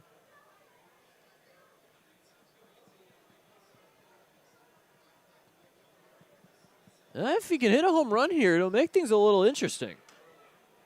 He fouls one off, though, and it's 1-1. Otters are known for the comeback. They were down 9-1, 10-2, and down 8. Have not come back from down 8 before this season. Definitely going to take a lot.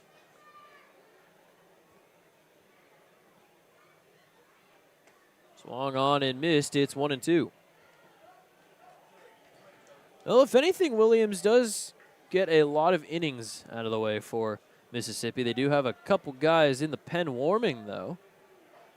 Williams trying to get through 5. He's giving up the 4 runs. 1-2. Fly ball into center field. Skinner's under it. He will make the catch. Tagging for 3rd as Robertson. Throw goes to 2nd. And it's a fly out for Castillo. Does move Robertson 90 feet away from scoring a 5th run. It's up to Sam Linscott to try and bring him in. The right fielder, number 5, Sam Linscott. Who's up in the bullpen for Mississippi? It's time for another episode of Who's Up in the Bullpen for Mississippi. Looks like Braden Forsyth. Runners at the corners, 2 outs. First pitch to Linscott.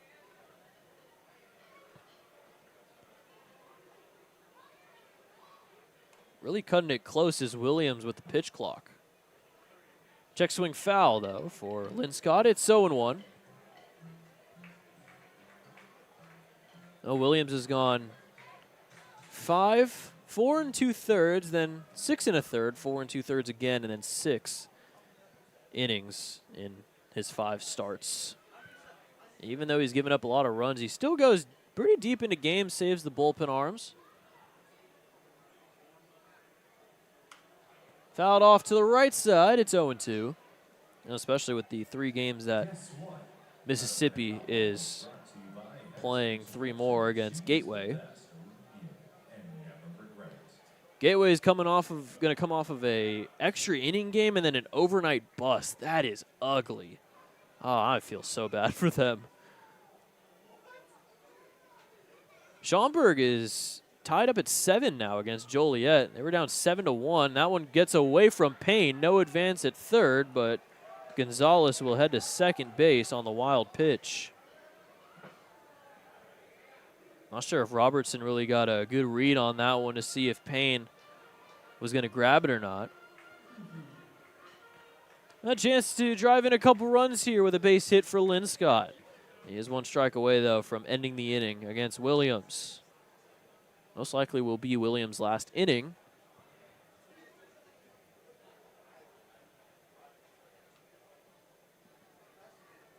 See if he can get out of it with just giving up the 2 runs in the bottom of the 5th inning.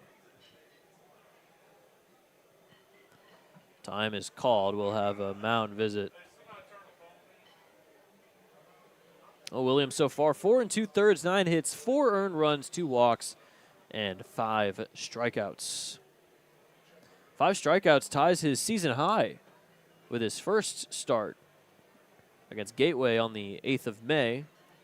Gave up 3 earned runs, 5 runs overall, struck out 5. Since then, he's only gone down in strikeouts until this start. He went 4, 3, 2, then 0. Now back up to 5. Maybe he'll repeat the cycle yet again. Fouls away. Still remains at 1 2.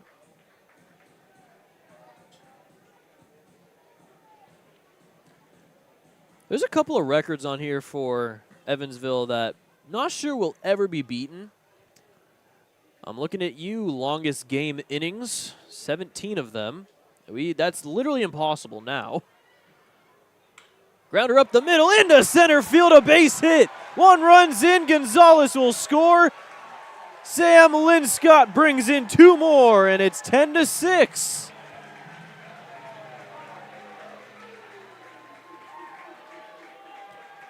Well, it's getting interesting. That's for sure. That might be it for Williams. Let's see what Pesci wants to do here.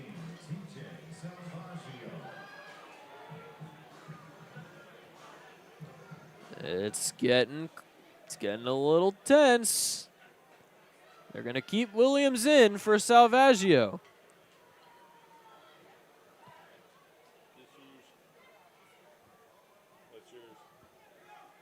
Swung on and missed. Throw to second is not in time. Taking second base is Linscott.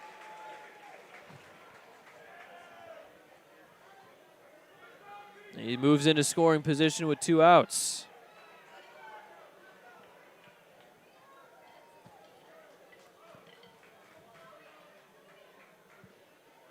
Salvaggio, chance to bring in a 7th here for the Otters. 0-1. There's a fly ball into right field. Booker back at the track. He's got just enough space, and that's out number 3.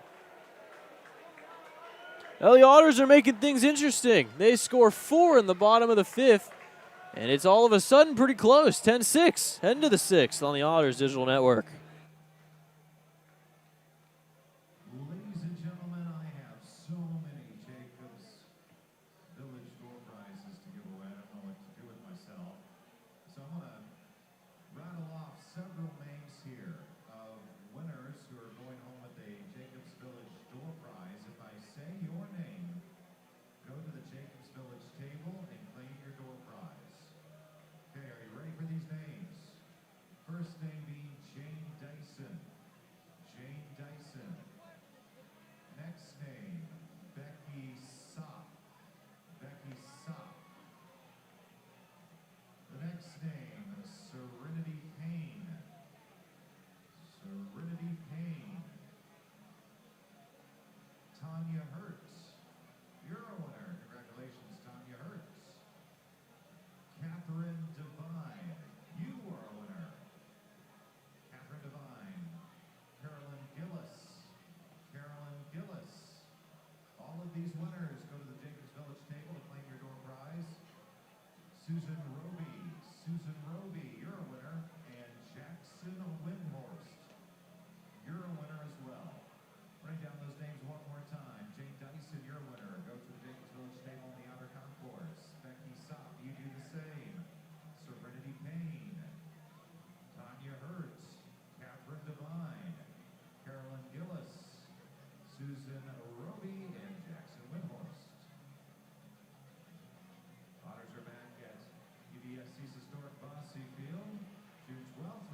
Sixth innings brought to you by United Fidelity Bank. The experience you need and the service you deserve since 1914. Well, Otters are putting up a fight. Definitely a good sight to see as the offense has put up 6 runs on 10 hits. Mentioned before, had a lot of work to do, and they still do. Still down 4, but definitely a lot closer than we were a couple innings back. Andrew Garcia, definitely been a big part of that, is giving up a run, but has been able to eat some innings out of the bullpen. There is some action in the Otters pen, though, on both sides, actually, as well as Mississippi. First pitch is going to miss. A little low for ball 1.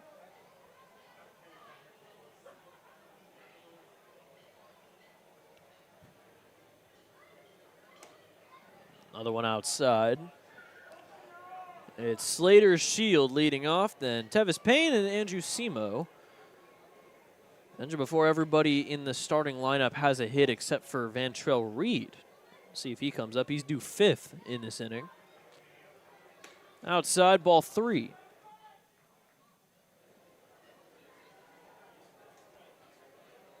As we look back at the Windy City Florence game, it's 19-14.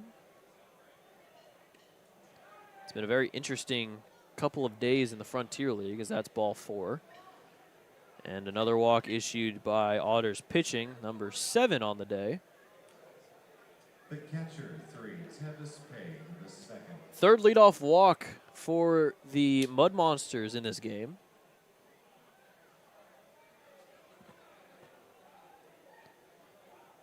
Tevis Payne has one of them. Not a leadoff walk, but one of the 7 walks. First pitch is called a strike. 1 for 2 on the day. He's got an RBI single in the 3rd. Came around to score after that one. Has a walk and a ground out to short.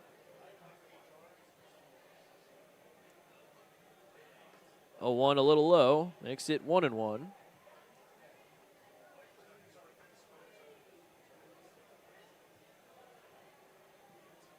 Brian Williams most likely going to come out of the game, so he'll finish with 5 innings, 10 hits, 6 earned runs, 2 walks, 5 strikeouts.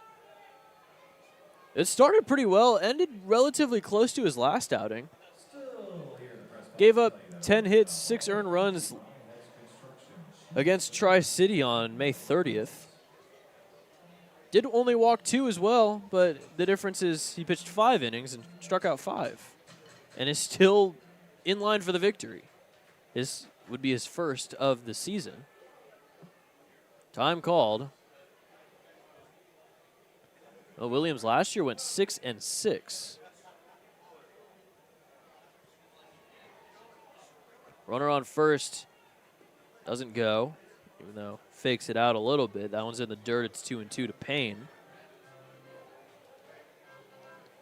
Tevis Payne, Vanguard in 2024, 263. He's a Gold Glove winner. He's usually pretty good defensively. Mission for 2 years at 315 in both of them, 315 and 318. Close enough, I'd say. Mission College in Santa Clara, California.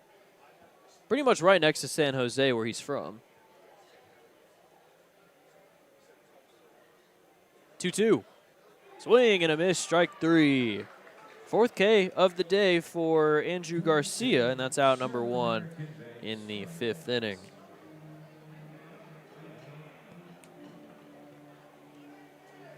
Back to Simo as Max Peterson will come out, and we might see the end of the road for Garcia, but a very good day out of the bullpen for Garcia. He gave up the 1 run, but struck out 4, and has been able to keep the Otters in this game, has allowed the offense to try and spark a little bit of a comeback, but we will have a pitching change here in the top of the 6th inning.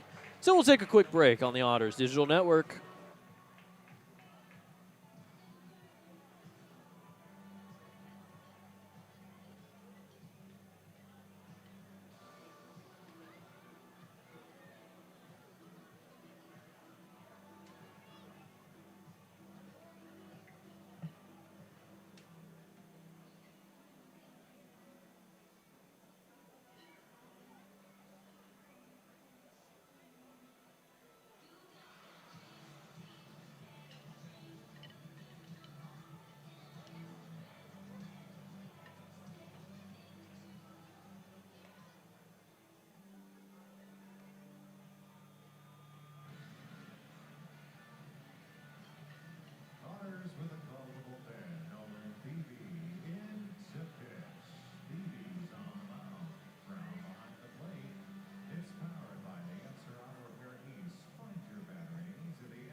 So we have a pitching change brought to you by the Answer Auto Repair East.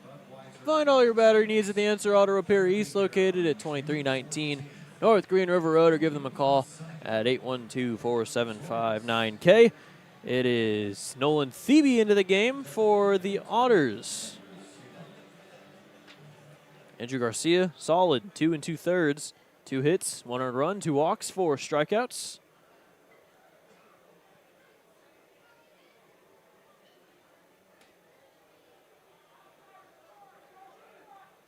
First pitch will miss for ball 1 to Andrew Simo. Nolan Thebe's pretty hot start.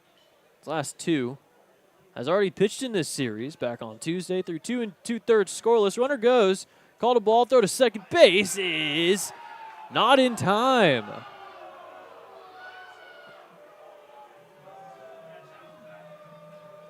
I think the throw might have beaten him, but maybe he avoided the tag. Taking second base is Shield. That's now the most stolen bases by an opposing team against the Otters all season. Sitting at 7. That runner is the responsibility of Garcia after his walk to Shield. Simo now with a runner in scoring position and 1 out, trying to extend the lead after the pitching gave up 4 runs. A little low and away, it's 3-0. Well, when getting runners inherited, 44% score against Thebe. Has gotten into 9 inherited runners, and 4 of them have come around to score. 4-pitch walk to Simo.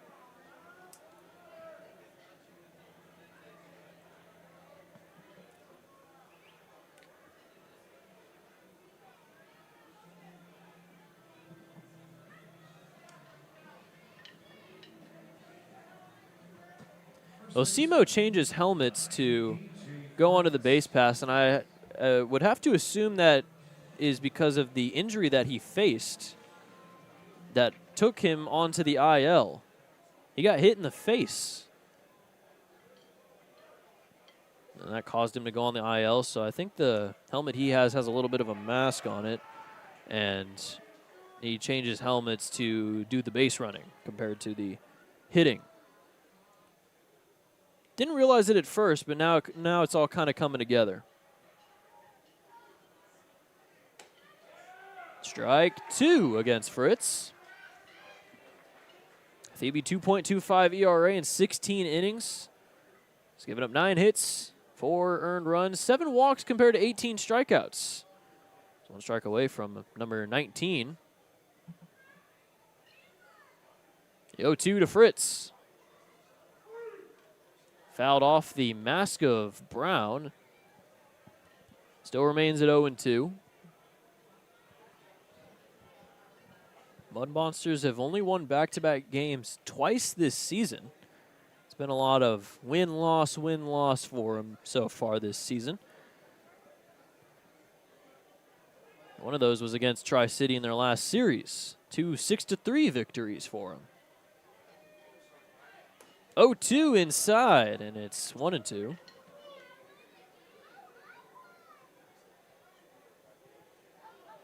The Mud Monsters had this same record of 10-13 last season. They ended up finishing 2 games over 500. They were pretty much a 500 team all throughout last season. Their first year in the Frontier League. Very good compared to Down East. Down East stayed at 500 or below the entirety of the year. Now, I'm sure those 2 teams will probably get a lot of comparisons to each other just because both of them joined the league at the same time.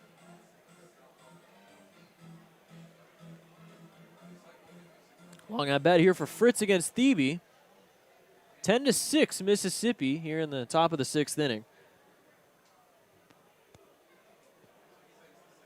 Another 1-2. Right down Broadway. Got him, strike 3. Absolutely freezes Fritz. And that's out number 2. First strikeout for Thebe today. Second baseman, 2, Mantrell Reed. Rantrell Reed, number 9 hitter, only guy on the starting lineup to not get a base hit quite yet. And Thebe trying to keep it that way with 2 on and 2 outs. Check swing grounder back to Thebe. Thebe will toss on to first, and that's out number 3. Now Nolan Thebe comes in, and the inherited runner does not come around to score. A scoreless 6th for both Garcia and Thebe. We'll head to the bottom of the 6th. 10-6 Mississippi on the Otters Digital Network.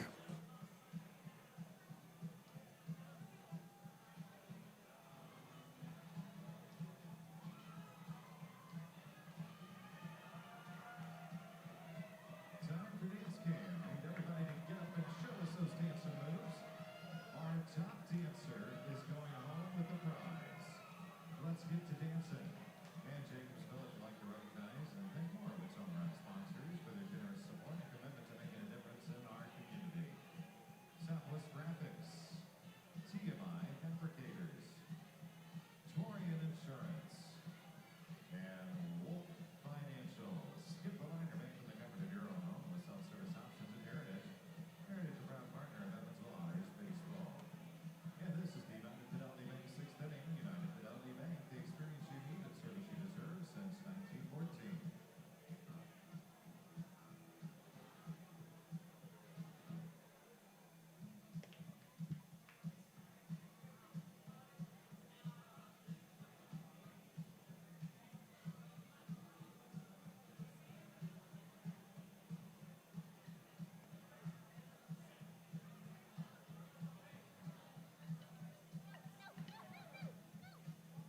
Call the bullpen. Braden Forsythe. Into pitch. Forsythe is on the mound. Payne the second behind the plate. It's pitch battery powered by the Answer Auto Repair East. Find your battery need to the Answer Auto Repair East. 2319 North Road, 12475 9000.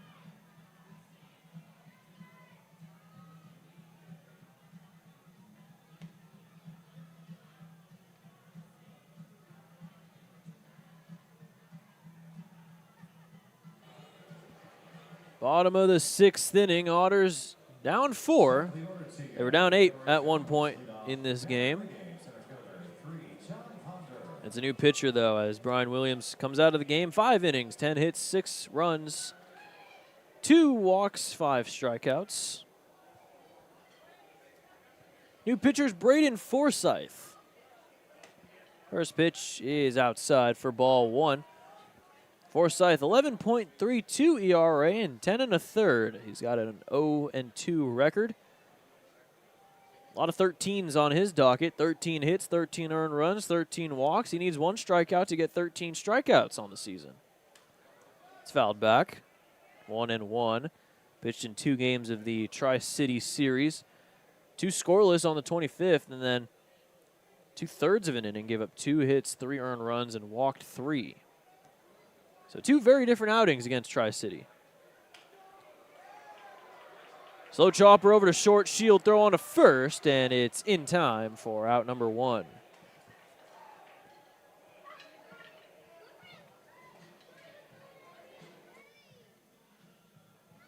The second baseman, number 12, Amani Jones. Well, Monty Jones is having a good day today. He has 2 singles and a strikeout. Otters have 10 hits, 9 of them are singles. The only extra base hit was the RBI double by TJ Salvaggio in the 4th inning. Brought in LG Castillo from second base. First pitch a little low for ball 1. Forsythe from Memphis, Tennessee. 6'4", 26 years old. Was with Mississippi last season. Split time between there and the Great Falls Voyagers of the Pioneer League. We had our spiel about Pioneer League earlier in the game. It's 1-1.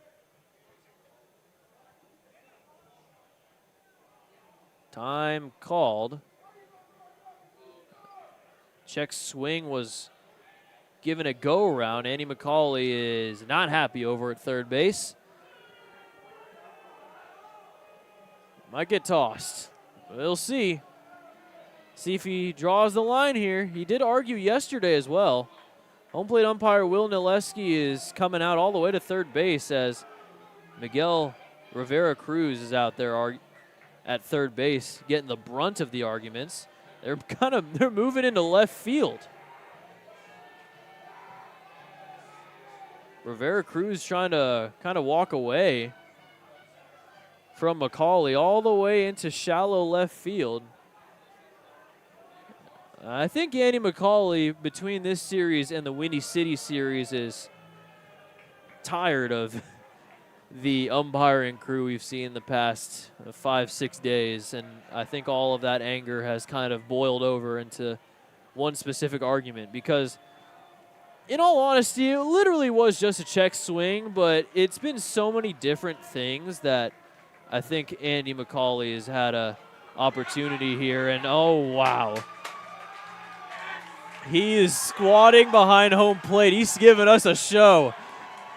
This is fantastic stuff. He's already been tossed, so he might as well show us a demonstration. Andy McCauley became Tevis Payne II for a little bit. There's a replay. Yeah. That might have been more cheering than the 4-run inning. So he got his words in. Andy McCauley has been tossed from the game. It has been chaos today, let me tell you. But definitely one of the funnier moments of the season. TJ Zarowitz is at third now doing the third base coaching. Zarowitz is the hitting coach for the Otters. Max Peterson, the pitching coach. That was awesome. That was.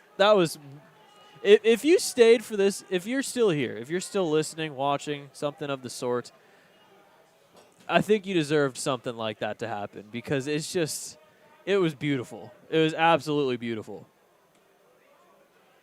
Called a strike, and it's 2-2.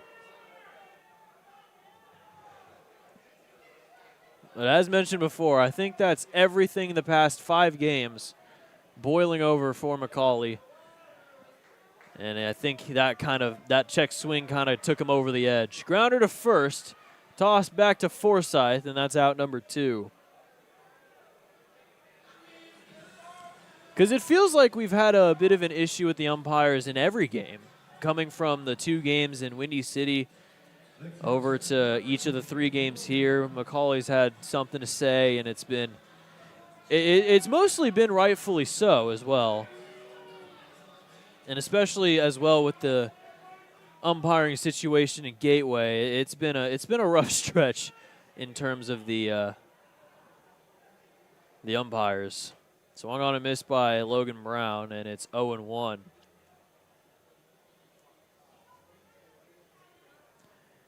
Well, Forsythe, 5.50 ERA in 18 innings last season with Mississippi, as that's called a strike. Pitched in 1 game against the Otters, August 12th, 2 innings, 1 earned run, 3 hits. It was a save opportunity, which he converted. He struck out 2. Outside, it's 1-2.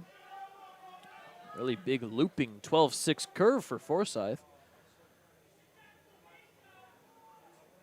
Before that was with the Great Falls Voyagers in the Pioneer League for 3 seasons. Opposite field fly ball into left field. Caston Furr has space, and he'll make the catch for out number 3. Oh, 1-2-3 inning for Braden Forsythe out of the bullpen. We take one last look at Andy McCauley.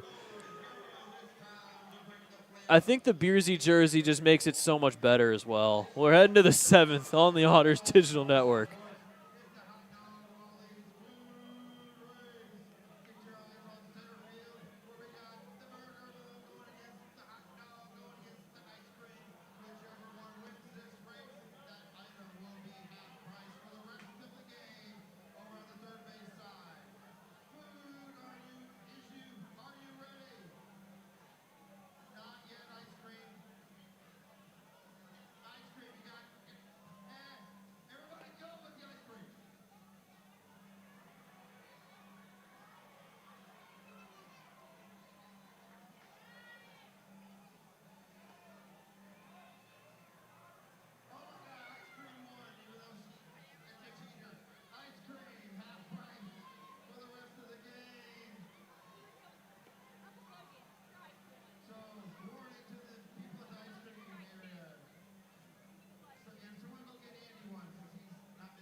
There's a bird in the press box.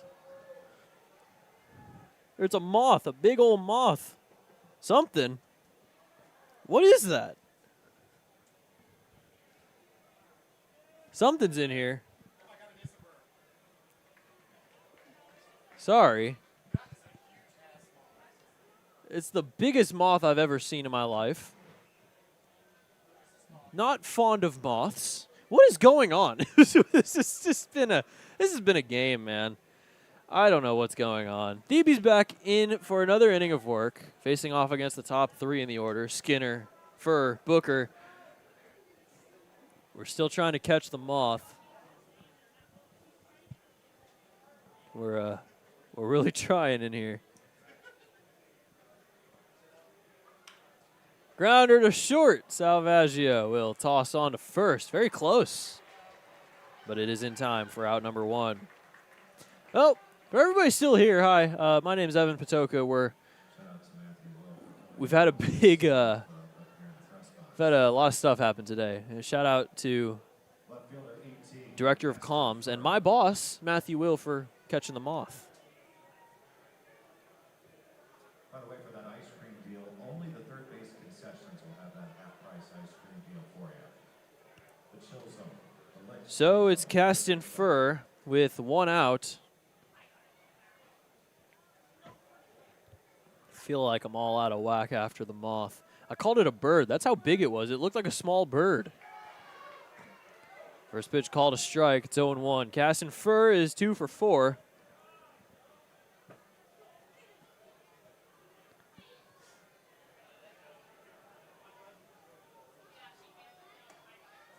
Called a strike. 0-2.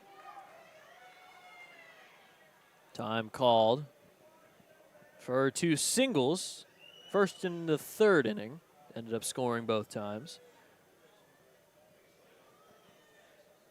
Ground out to third in the second inning. Struck out looking in the fifth. It makes him a 2 for 4 man.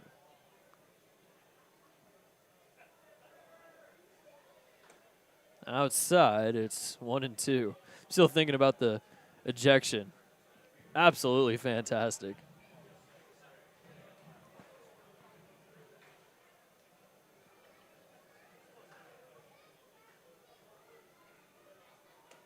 A little high, it's 2-2. Thebe was with Jessup 2025 before coming to Evansville. First of 2 seasons now. And Jessup, 3.54 ERA in 28 innings. He has 16 scoreless outings with the Warriors. Spikes that one in the dirt, and it's a full count 3-2.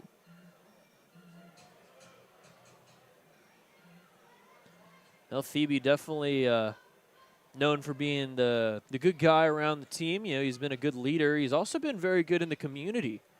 He most recently, along with Ben Petschke, went to the Children's Hospital. He did that last year as well.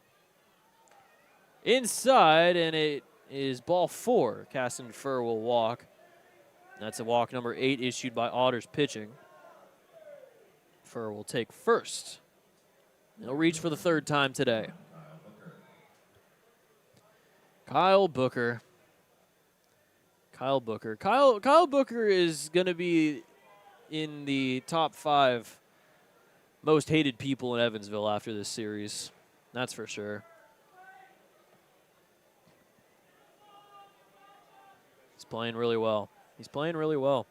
He has 4 RBIs today. He had 5 yesterday. He had 2 on Tuesday. The dude will not stop. That's for sure. He's 2 for 4, though, today. 2 singles in his last 2 at-bats. You knew after he went 0 for 2 that he was going to get something going, and he did end up doing so. 2-0 now to Booker.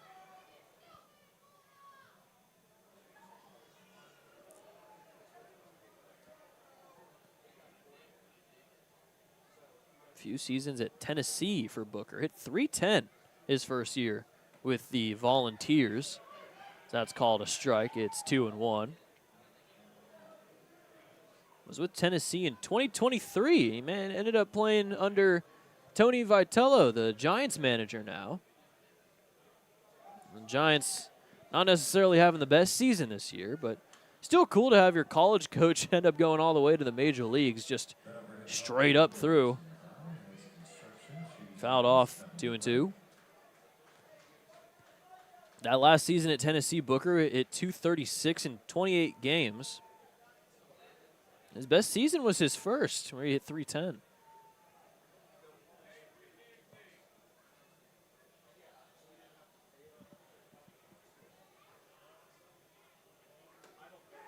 Got him swinging. Booker strikes out for the second time, and Thebe has his second strikeout, and that's also out number 2 in the top of the 7th.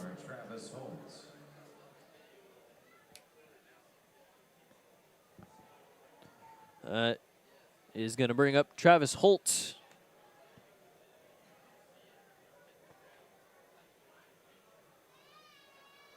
Runner goes. That's hit into the gap in right center field. It's going to get all the way to the wall. Rounding third is Furr. He already had a head start, so he can jog home.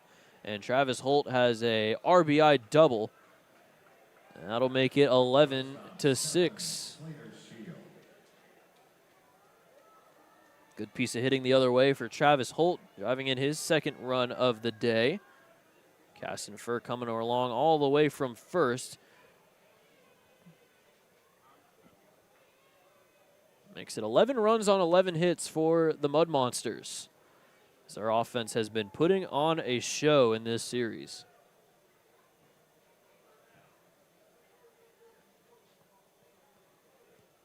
You know, we haven't checked the out-of-town scoreboard in a while. Schaumburg Joliet still tied up at 7.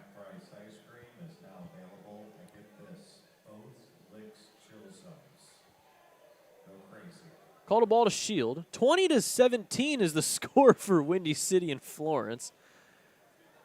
How has that type of score happened twice now in 2 days? And the thing is, that game, yesterday, Windy City won 13-12. So they've scored, right? Math. Hold on. 25 plus 37. 62 runs in the past 2 days. A little outside, it's ball 2. Sorry, it's hard to do math on the fly. Gateway beat Washington, which means if the Otters end up dropping this game, they won't lose anything in the standings.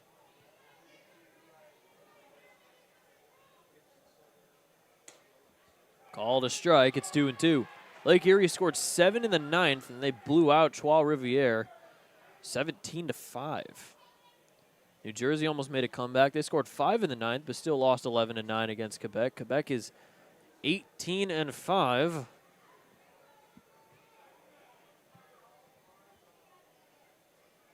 Timeout called by Shield. Shield's reached in all 4 of his at-bats, but he's 1 for 1. He has a single, and then after that, walk, hit by pitch, and another walk. The 2-2. It's just outside, and no one likes that call. Yeah, you can hear it. Uh-oh, Max Peterson's now getting, oh, here we go again. Here we go again. Max Peterson has been thrown out, and now he's going to get a piece of his mind out for the home plate umpire. Will Naleski is now thrown out 2 Evansville coaches as Miguel Rivera Cruz comes in. He's the crew chief. He comes in from third. Max Peterson got a quick trigger on that one as he's out of the game. And, well, the Otters are running out of coaches.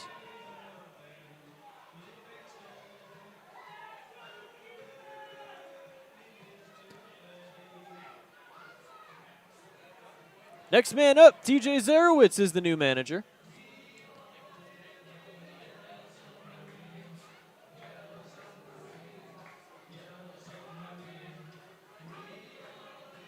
So, another ejection.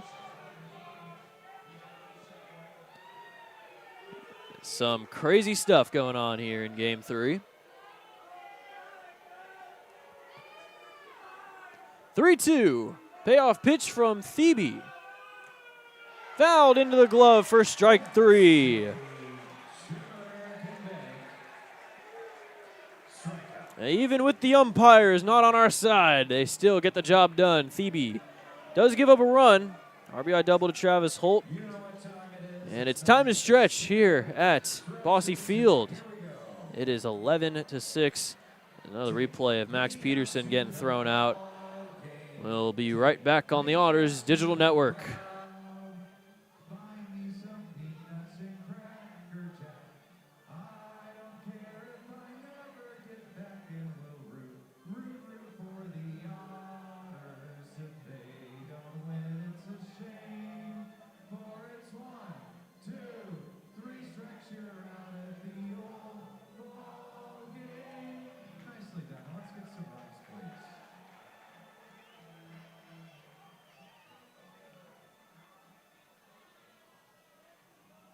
Ladies and gentlemen, your attention please. We're announcing the winning half-out ticket number.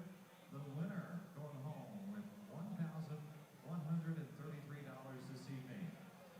That ticket number, 787-6615.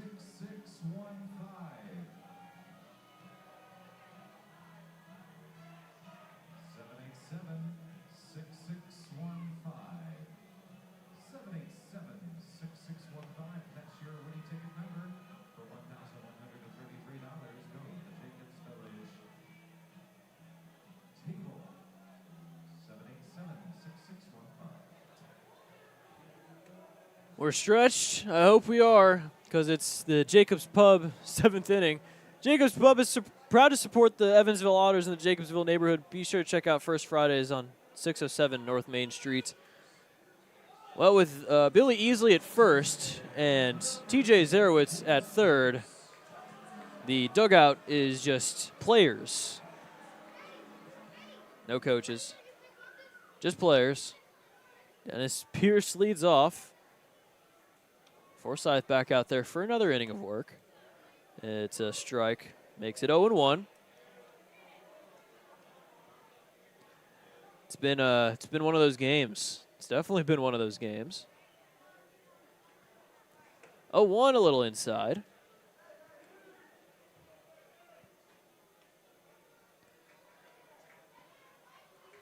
Now, if TJ Zarowitz gets ejected, that means Billy Easley moves to third, and we'll just get a player at first, I'm pretty sure. I don't really know how that works. I wonder if we've had something like that happen before. As Pierce swings and misses for strike 2, takes his hitter's timeout. There is somebody warming in each bullpen.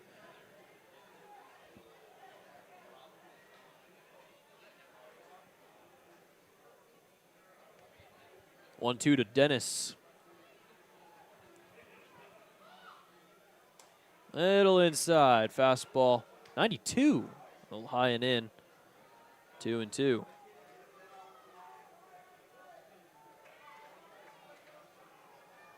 Nathan Anderson's in the bullpen for the Otters. 2-2's fouled away. Foul ball brought to you by Heads Construction. Choose the best, never regret it. Heads Construction. Choose the best and never regret it. Yep. Nice long at bat here for Dennis Pierce to lead off the bottom of the 7th. There's a fly ball into deep right field. Going back is Booker. He's at the wall, and it's gone! Opposite field solo shot for Dennis Pierce. His third homer of the year, and it's 11-7.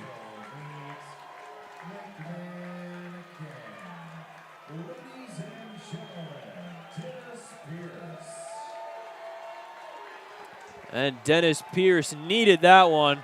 He is hyped up in the dugout. As Blake Robertson steps up to the plate.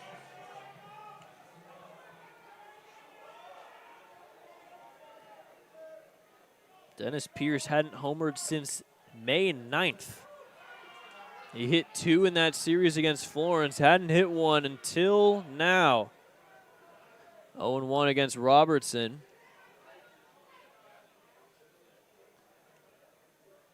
It's back to a 4-run deficit for the Otters. So that one's low, and it's 1-1.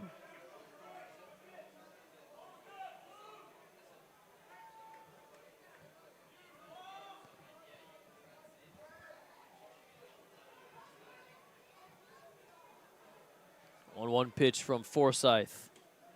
Little outside. Forsyth is at Meridian Community College in 2019. Went to Ole Miss for a couple years, then Tampa, really good D2 school, and then Houston in 2023 for his last collegiate season, as that one's fouled away.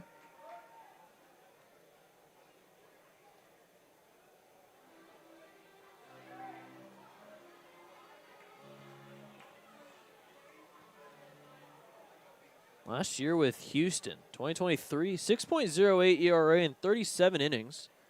Another one fouled away over to LG Castillo, who is near the dugout along with Marcos Gonzalez in the on-deck circle.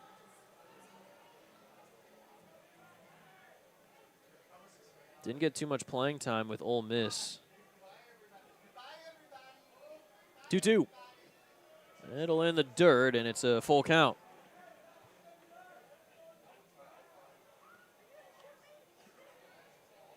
Well, the 37 innings with Houston was the most playing time he got in college since his first season, which was at Meridian. Hit a 2.58 ERA in 45 1/3 innings back in 2019. MACIC first team selection. Grounder up the middle and into center field for a base hit.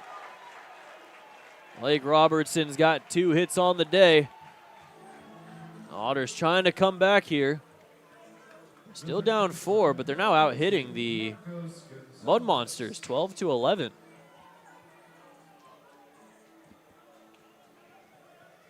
Marcos Gonzalez.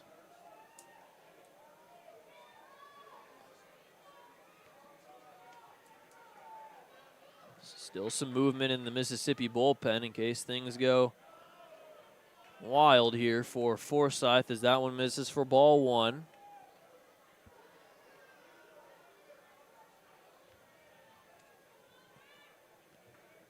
Robertson on first. He's reached 3 times now today. He's scored twice. That is ripped into left field, and that one's down for a base hit.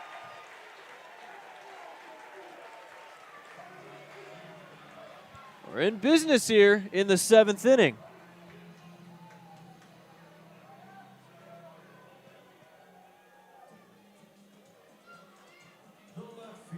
LG Castillo will come in, and I'm not sure if he'll face off against Forsyth. He might have a pitching change, and we will. And we'll have a new pitcher coming into the game. A run already in on the Dennis Pierce solo homer. Back-to-back singles for Blake Robertson and Marcos Gonzalez have the Otters back in business here. Still a long ways to go, but the Otters are looking good offensively here in Game 3. We'll take a quick break on the Otters Digital Network.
Well, we have 3 games left in the Frontier League still going on. It's the 20-17 game. That's a whole thing. Schaumburg, Joliet. Joliet's looking like they're about to walk off Schaumburg at home. And our game, 11-7 here in the bottom of the 7th inning. 2 on, nobody out. New pitcher into the game is Seth McCartney. We have not seen him yet in this series. He has an 11.37 ERA and 6 1/3. He's given up 8 hits, 8 earned runs, 8 walks, compared to 5 strikeouts. And it will be him to try and not let the inherited runners score from Mississippi.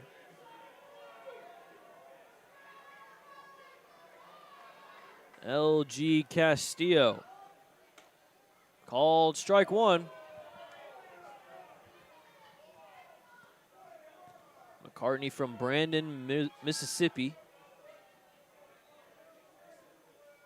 Very close to Pearl, where the Mud Monsters play their home games. That one's just outside. And it's 1-1. Castillo is 1 for 3. He has an RBI single in the 2nd inning. Reached on an error in the 4th, came around to score, and then has a fly out to Skinner in center field in the 6th. It'll outside. It's 2-1. 23 years old, McCartney, 6 feet, 200 pounds. First professional season after spending last year at Mizzou. 2-1's low and away. It's 3-1.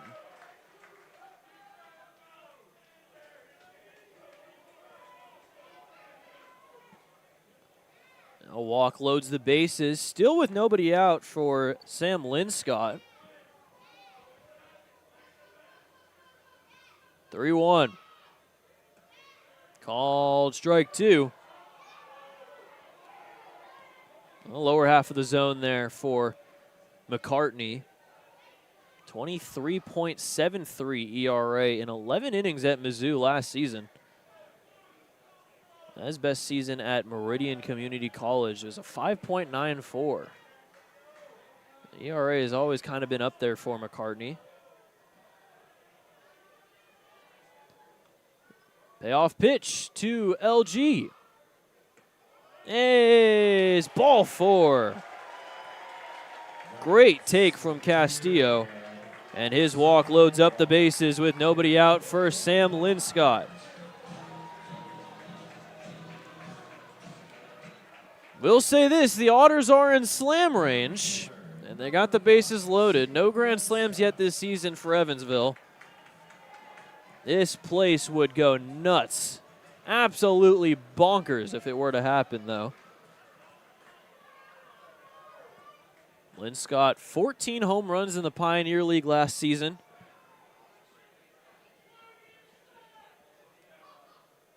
First pitch outside for ball 1. Otters were down 8. They now have the tying run at the plate. It was 9-1 and 10-2 going in the bottom of the 5th inning. 1-0 pitch. Grounder into left field, a base hit. Stop sign at 3rd, but a run comes in. Linscott brings in an 8th for the Otters, and they're only down 3. Tying run is on base.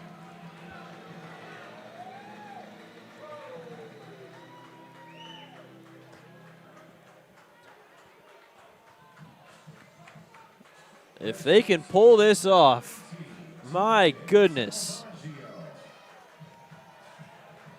Look who's up. Look at who is up to the plate. TJ Salvaggio, nobody out, bases loaded. Tying run is at first base. First pitch. Fly ball foul off to the right side. It was a good pitch for him to swing higher half of the zone.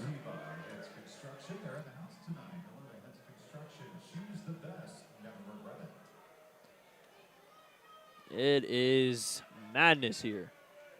Otters trying to come back in a big way. 0-1 from McCartney. Breaking ball, fouled down the third base line. It's 0-2.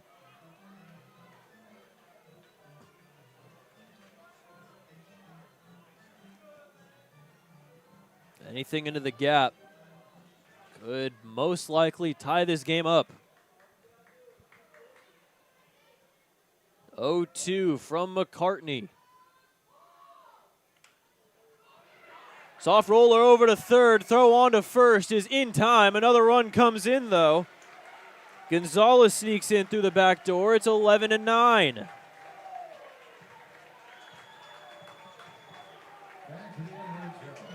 Runners advance to second and third, and the tying run is in scoring position with 1 out. It's Ponder. Does not have a hit yet today on a 9-gamer. Hasn't reached base. 21 game on base streak at risk here. Perfect opportunity for him. Swing and a miss for strike 1.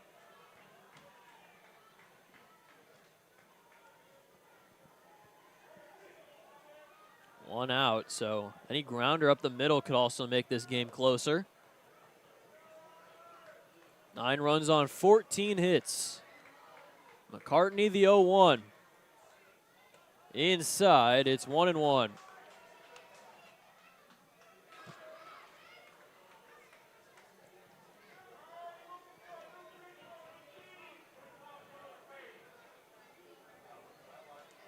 One pitch.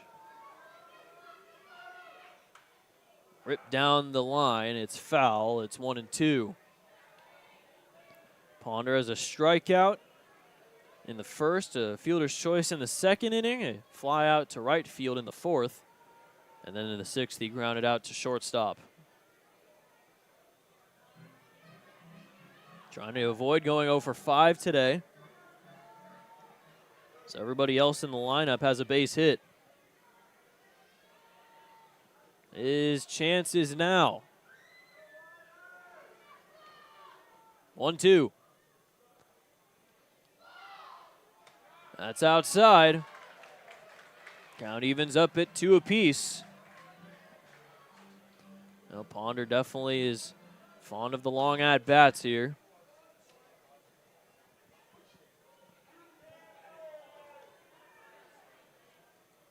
Two. Popped him up foul yet again. Ponder stays alive. It's 11-9 here in the bottom of the 7th inning. The Otters still have a couple more innings to try and tie the game up, but this is one of their best opportunities, if not the best for them. The offense has decided to turn up at the right time, probably motivated by the ejection of their manager and their pitching coach.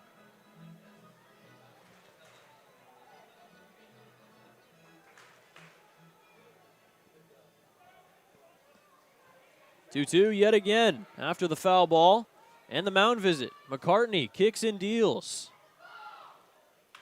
Grounder, that one's into left field, a base hit. Getting the round from third is Linscott, throws cut off. We are tied at 11.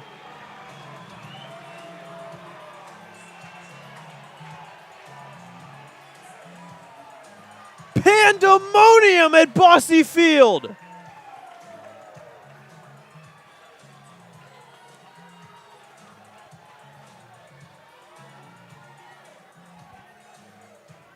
It was 10-2 in the 5th inning. 10-2. And we're tied at 11. Pitching change. It has been insane. We'll be right back on the Otters Digital Network.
Well, if you're just joining us, firstly, where have you been? Secondly, the Otters were down 10-2, heading into the bottom of the 5th inning.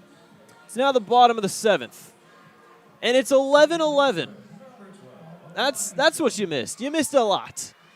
You missed a lot. John Ponder, the man he is, drives in 2 runs. Castillo from second, Linscott from third. Absolutely insane, and we have a pitch clock violation before even a pitch is thrown by the new pitcher in the game for Mississippi, Braden Collette. Collette, a recent signing for Mississippi. Pitched in 2 games. Runner goes, Ponder, throw to second base, is not in time. And Ponder is in scoring position.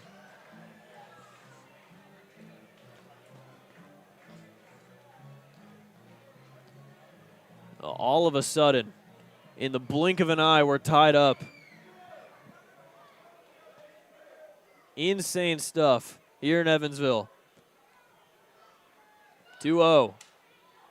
Breaks the bat of Amani Jones. Inside pitch fought off for foul ball. It's 2-1.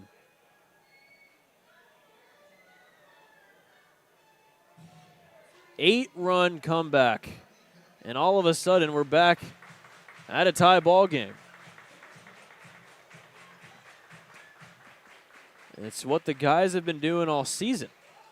Coming back, but this is a whole nother level.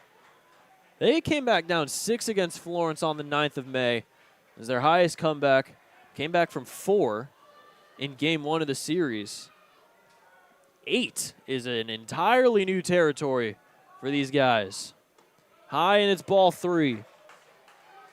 Walk puts 2 on for Logan Brown.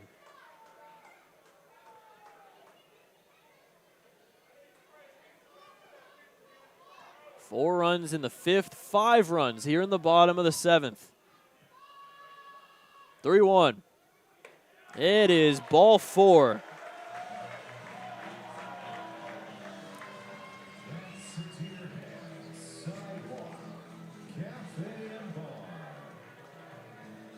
The first 5 hitters in this game all reached. Ground out from TJ Salvaggio, and then just some more hitting. Some more hitting gets the job done. Logan Brown trying to give the Otters the lead for the first time today. Grounder back to Langrell. He'll toss a second. It's bobbled out there. They do get the out, but Logan Brown is safe at first, and Ponder is in to third.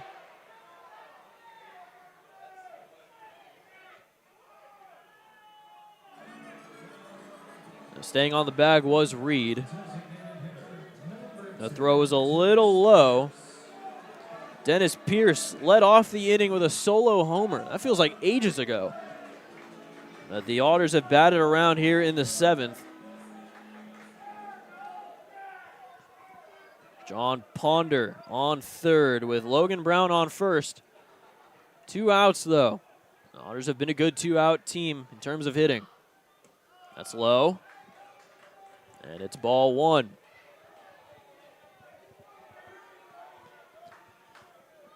Momentum has never been higher here for the Otters. 1-0 pitch. That is a strike. 90 on the fastball, higher half of the zone.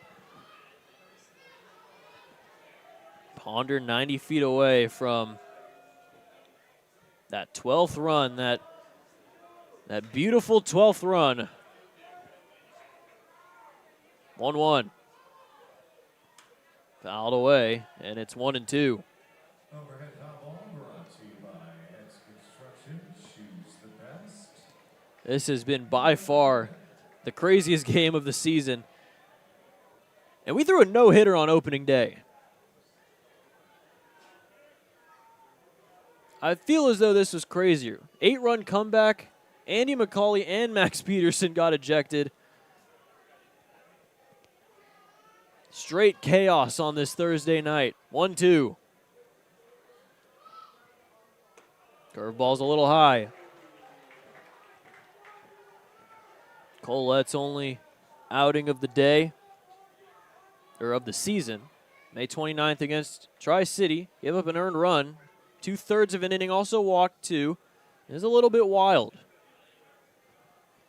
2-2 is high, and the count is full. Colette thought that was strike 3. Full count here with 2 outs. Logan Brown at first is going to go. We got a little bit of a head start here. Ponder still at third. Walk loads the bases for Robertson. Payoff pitch. McCartney kicks and deals. That is inside, ball 4.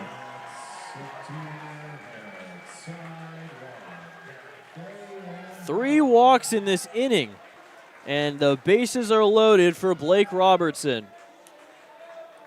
First baseman, number 31, Blake Robertson. Robertson, bases loaded. He's got 2 hits today, doesn't have 3 yet this season. Inside, ball 1. Colette not able to locate here.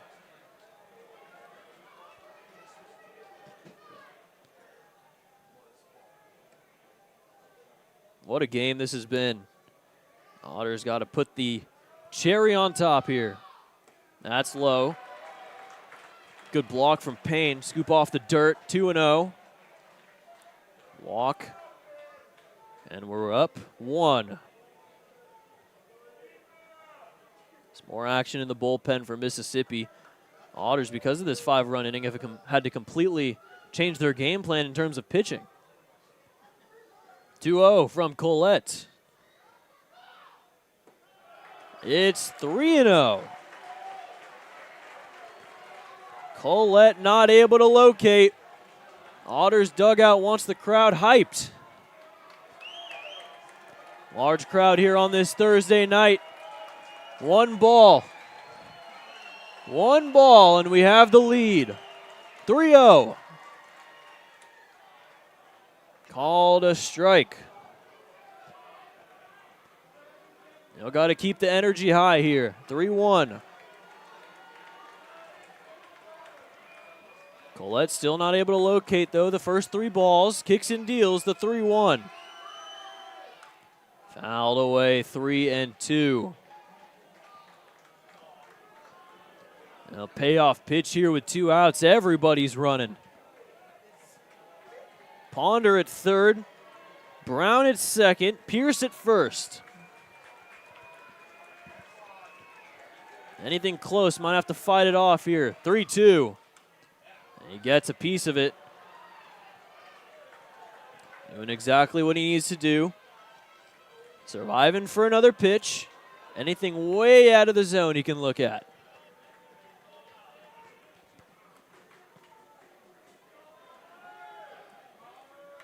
Another 3-2.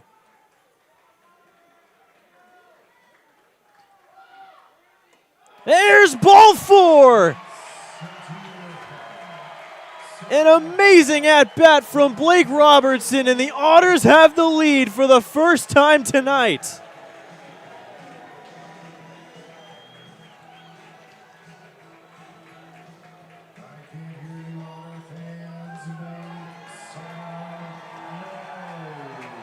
This is chaos. This is baseball. The Otters have scored 6 in the 7th inning, and they're not done yet. We have another pitching change, as we'll be right back on the Otters Digital Network.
Everyone breathe.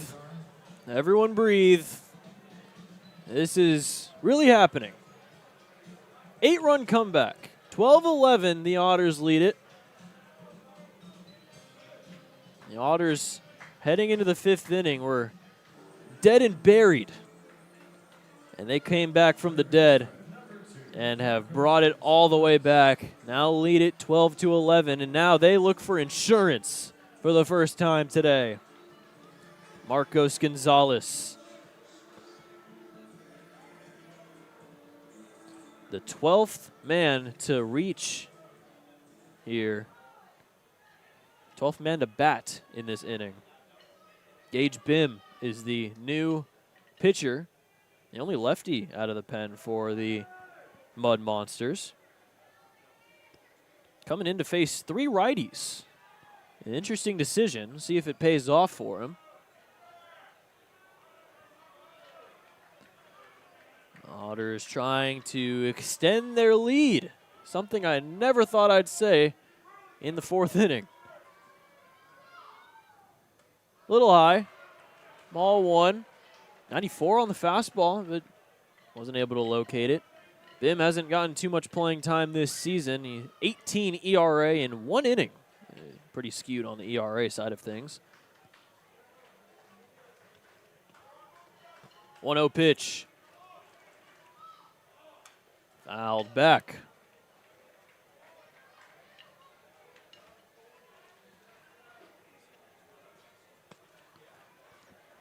After the pitching change, it is Logan Brown now on 3rd.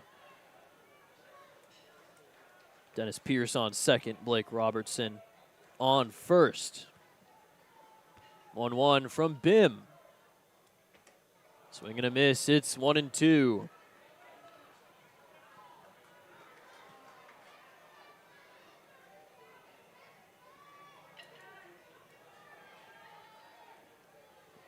Three have reached since the second out was recorded. Homer, single, walk, single, ground out to 3rd, single walk, fielder's choice, walk. And the Otters are up 1. 1-2 to Gonzalez. He's got 3 hits today. 3 for 4. 1-2 from Bim. Little low, it's 2-2. Everybody in the starting lineup has a base hit for the 3rd time in 4 games.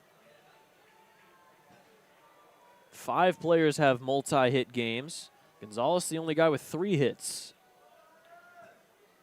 And now have 12 runs on 14 of them. 2-2. That's a grounder over to short. Shield will throw on to first, and he makes it safely. The stutter at short from Shield, and Marcos Gonzalez beats it out. Another run comes in. It is 13-11 Otters. And a 4-hit night for Marcos Gonzalez. There's the insurance. Otters are up 2.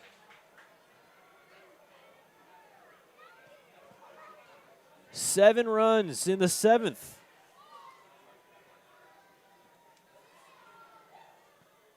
Inside, called a strike. Well, this is now the most runs the Otters have put up in an inning this season. Next highest was 6. Happened twice on May 12th and May 19th. They now have 7 in the 7th. 0-1. Inside. Another one. Inside backs him up a little bit. Makes it 1-1.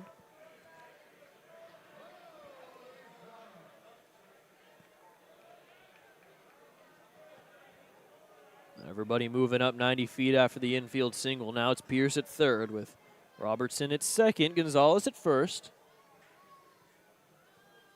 1-1 pitch. The high chopper over to 2nd. Reed able to get it. Throw on to 1st is in time for out number 3. Well, Let's just hear Bossy field out for a moment.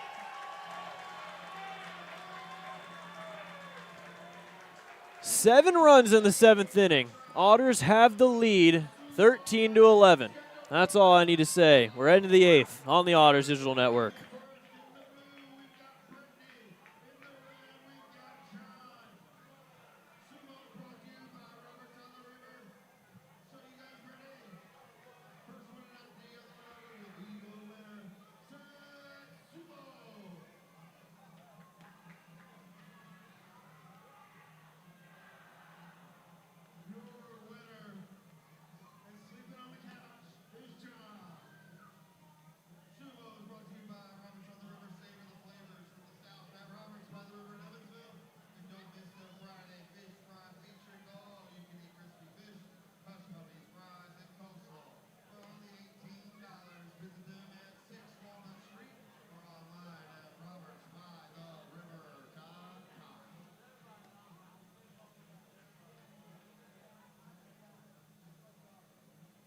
Otters, callable then, Alex Valdez.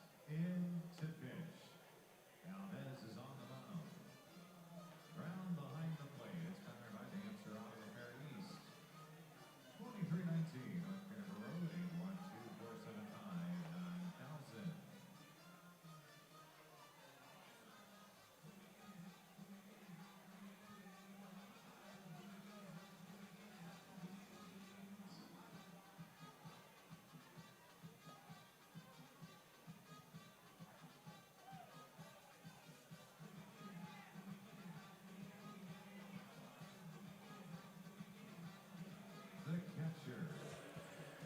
Well, in a week that has had insane amounts of high scoring all across the Frontier League, it apparently is decided that we are joining the fun.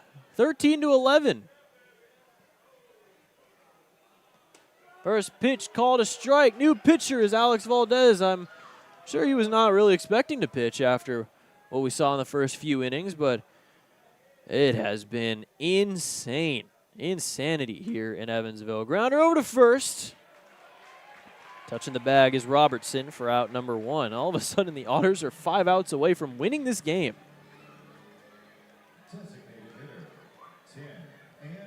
It is unfathomable what they have done so far.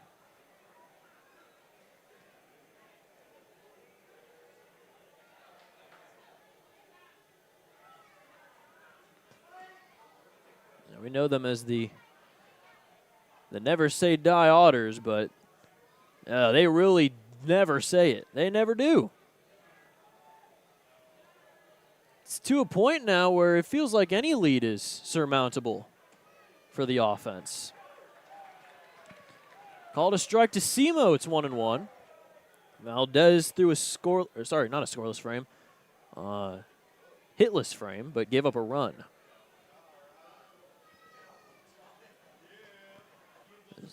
8.38 ERA in 9 2/3. He's been pitching well as of recent. Slow roller over to Gonzalez. Going to have to go quick here. Throw on to first, and Gonzalez gets it done. It's out number 2.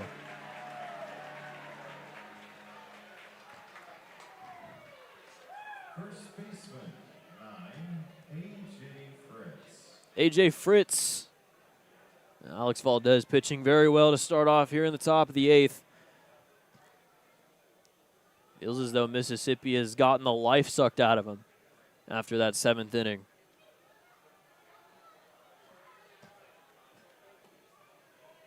A little low. It's ball 1. Well, we're the last game on in the Frontier League, and you're witnessing quite the show from the Otters. Fouled off to the right side. Foul ball brought to you by Hes Construction. Choose the best, never regret it. 1-1. A.J. Fritz 1 for 4 today. His one hit was a single in the 3rd. That 3rd inning, 6 runs. Drove in 1 of them. Grounder to second. There's Jones. Bobbles a little bit, but recovers. Throws on to first. And a 1-2-3 8th inning for Alex Valdez. And the Otters Down 10-2. Are 3 outs away from winning this ball game. But first, they got one more round offensively. We head to the bottom of the 8th on the Otters Digital Network.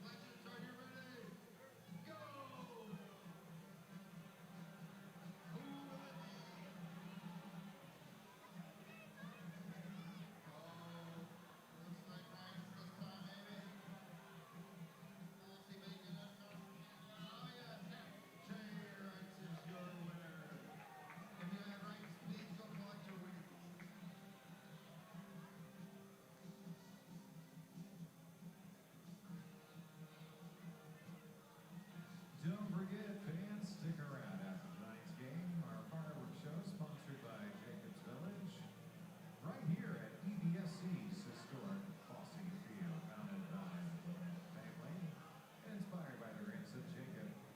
Jacobs Village has spent 25 years creating opportunities, building community in the rich and mighty right here in the Evansville area. Thank you to Jacobs Village for 20 years of partnership with the Evansville Otters and the incredible impact. Bottom of the 8th. 8th inning brought to you by McMahon Exterminating. Remember who can help with all your pest control needs. McMahon can.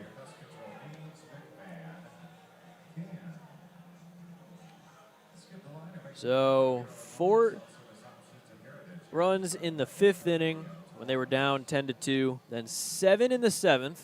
New season high, by the way.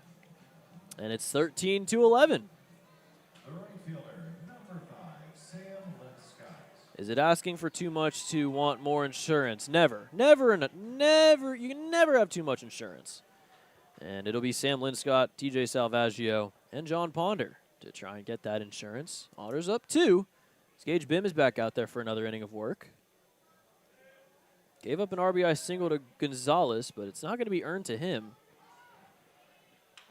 Grounder to third. Travis Holt across the diamond to first, and that's out number 1. I think we'll see Junior Serta. The shortstop, number 19, TJ Salvaggio. Serta looking for his 5th save of the season. TJ Salvaggio, 1 for 4. He has a double in the 4th, RBI double. Every RBI has been crucial, by the way.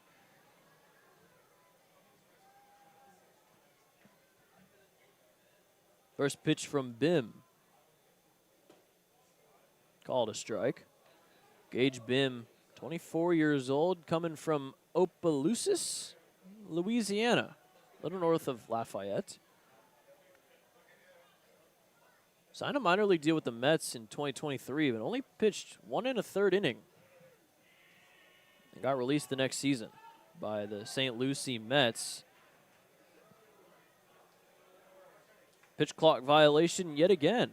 How many pitch clock violations have we had today? Decent amount, no? 1 and 1.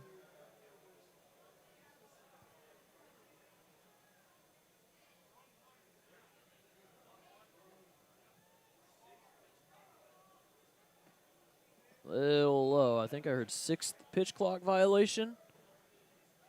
There's a decent amount.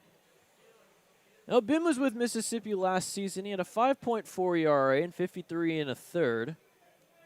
2 games against Evansville. Scoreless frame on May 17th. Then on June 5th, he went 2/3. Gave up 3 earned runs, 4 hits.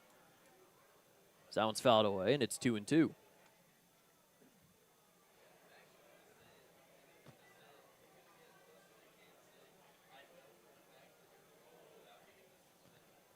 Great crowd here at EVSC's historic Bossy Field. Got to see a piece of history. How often do you get to see an 8-run comeback? Swung on and missed for strike 3. First strikeout for Mississippi since the 3rd inning. Back to the top of the order. John Ponder. The center fielder, number 3, John Ponder. 1 for 5, but that one was probably the biggest swing of the day. Hit a 2 RBI single, drove in LG Castillo and Sam Linscott. Tied the game up at 11. Swung on and missed. And it's 0-1.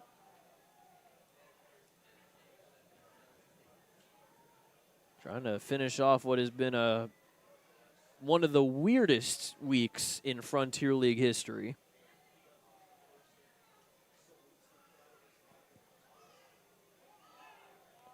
Did he get another pitch clock violation? Yes, he did. And it makes it 1-1. Well, Bim is struggling here with the clock.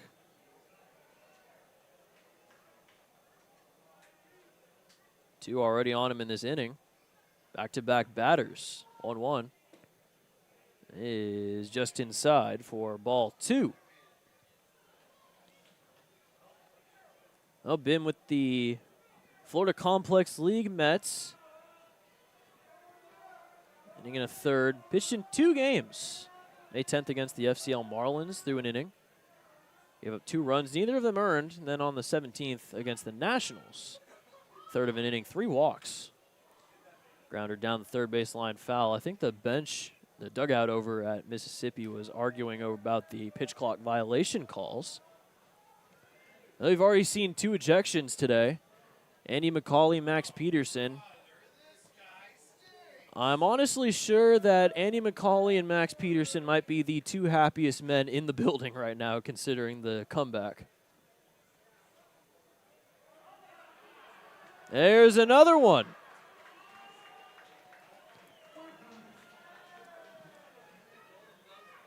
Ball 3.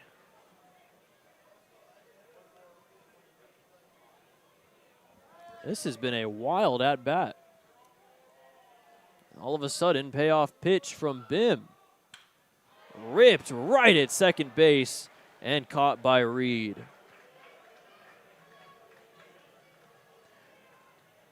Well, it went from 10-2 in the 4th to closing time for Junior Serta as he'll try to shut the door as we head to the 9th on the Otters Digital Network.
Those are our friends from Tecumseh. We wish the Tecumseh softball program the best of luck as they compete in semi-state this weekend for an opportunity to go to the state finals once again. Otters call the bullpen. Junior Serta into pitch. Serta's on the mound, ground behind the plate. It's powered by the Answer Auto Repair East. Find your battery needs in the Answer Auto Repair East, 2319 North Freedom Road, or 812-475-9000. Junior Serta will look to close the door on what has been the wildest game of the season for the Otters. Maybe it might not even have been the wildest game today, in fact, because of the whole 20-19 game for Florence, just beating out Windy City. Scoring 19 runs and losing has got to be a pain that I do not wish on my worst enemy. Serta will face off against Vantrell Reed, then the top of the lineup in Braylon Skinner and Caston Furr. First pitch is outside for ball 1. Got post-game fireworks after this. Didn't know the fireworks were going to happen during the game as well. That one's a little low and away for ball 2.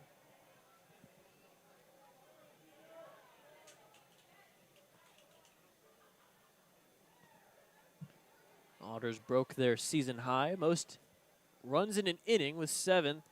Catalyst for the comeback victory. Most hits in a game is 17. They've gotten close to that. They have 15. 11 runs, 11 hits, 2 errors for Mississippi. Called a strike on 3-0, and it's 3-1 to Vantrell Reed. Reed's still the only guy on the team that has not gotten a base hit. At least the only guy in the starting lineup. He has reached, though, on a fielder's choice back in the 3rd. That is called strike 2, and Reed was about to head to first for a walk. Gets the bad news, and now he'll face a payoff from Serta. 1 walk, 10 strikeouts for Serta so far. 4 saves. 3-2. And it's ball 4. So Reed will reach, leadoff walk. Back to the top of the order, our Evansville Otters strikeout batter of the game, number 5, Braylon Skinner.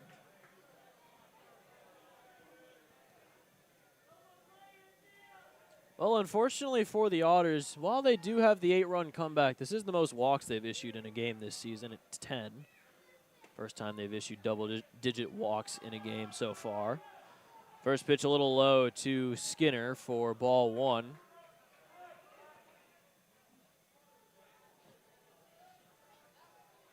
Mississippi always a threat on the bases, so watch out for Reed trying to steal second. That is called a strike. It's 1-1.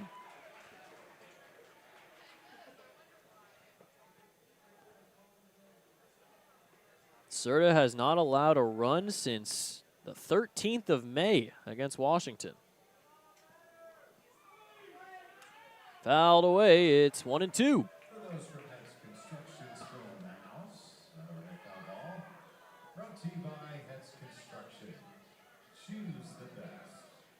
Never regret it. Reed on first after the walk. Nobody out. Technically the tying run here for Skinner. Little low. It's 2-2. Adrenaline pumping for Serta. Fastball at 94.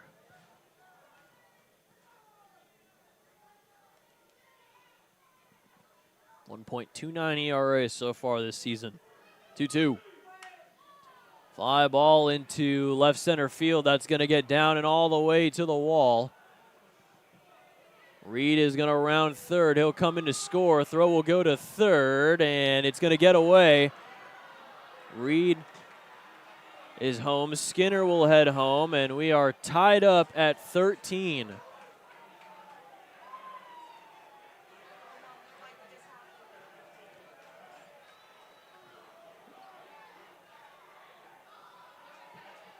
Left fielder. Very deflating for the Otters, but Mud Monsters come back after the comeback, and it is 13-13. It's going to be a triple and then an advance on the throw. And it's going to be an error, second error of the day for the Otters. This game is something else. Well, now the Otters will have to try and walk it off. 14-13.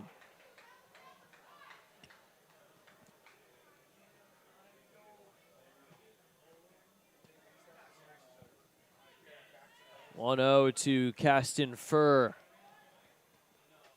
Now, Bossy Field has been silenced here in the top of the 9th. Still nobody out for Furr. He's got 2 hits so far today. Everybody's got a hit pretty much. Top 4 in the lineup all have multi-hit games. Just misses outside, and you can hear the reaction.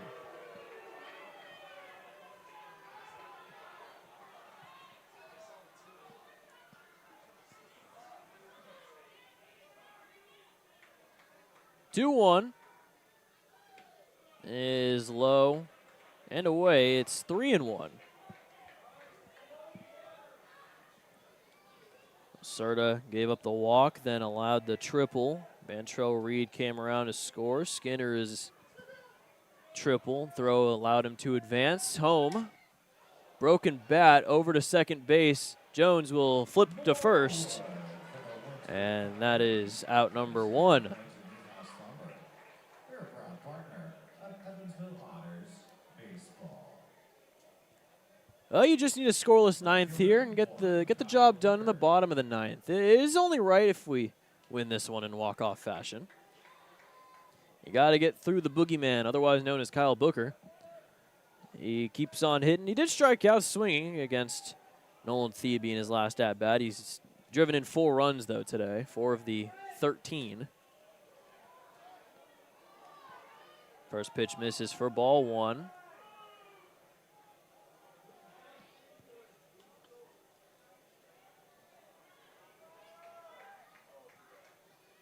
One-0 pitch is called a strike. Booker now in his 6th at-bat of the day.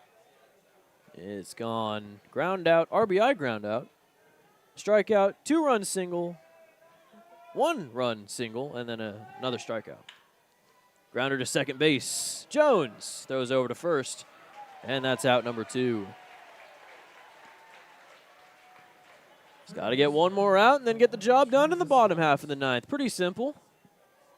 Definitely easier than an 8-run comeback, that's for sure. They've already done that today.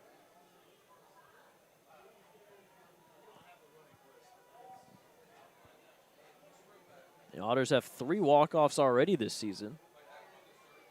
2 in back-to-back games against Florence. That whole weekend was insane. Just like this game. None of those games were ever this high scoring, though. This is by far the highest scoring game that the Otters have been in so far this season. 1-0 to Travis Holtz. There's a fly ball into shallow left field. Castillo makes the catch, and that is out number 3. Mississippi ties the game up at 13 apiece as we head to the bottom of the 9th on the Otters Digital Network.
Thirteen to 13, that's the score. I would say it's the score between 2 NFL teams, but neither Evansville nor Mississippi have a football team. Ole Miss against Indiana, closest college I could think of. Hopefully Indiana wins, just like the Otters.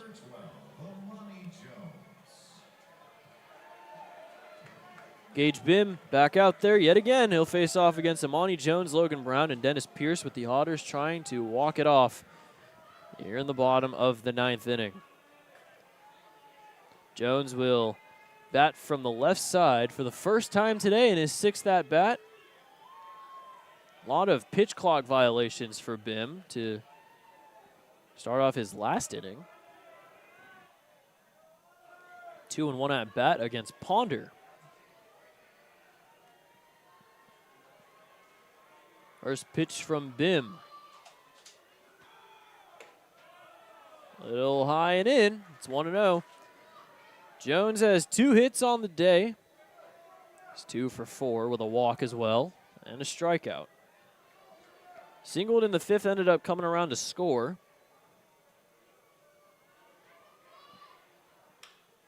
Grounder over to third. Holt tosses on over to first, and that's out number 1.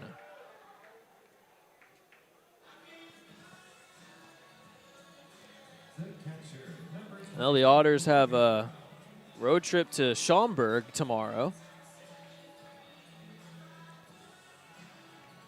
Play Schaumburg after this insane game. Logan Brown. Now in his 6th at-bat of the day.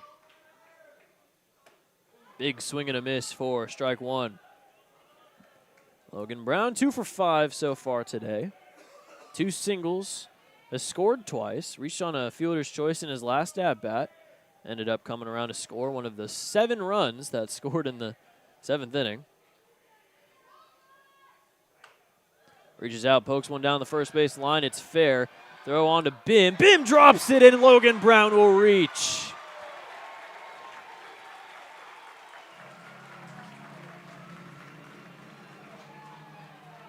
Now it's Dennis Pierce. We'll see if we get a pinch runner for Logan Brown. Let's see if they can just win the game here in the 9th. 3rd hit of the day for Logan Brown. Now Dennis Pierce with a man on first and 1 out. Go-ahead run now on first.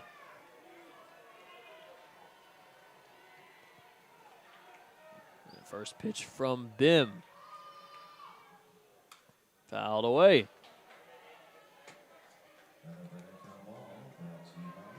Well, Dennis Pierce has 1 hit. It was a home run. He does already have 1. Home run here would win it.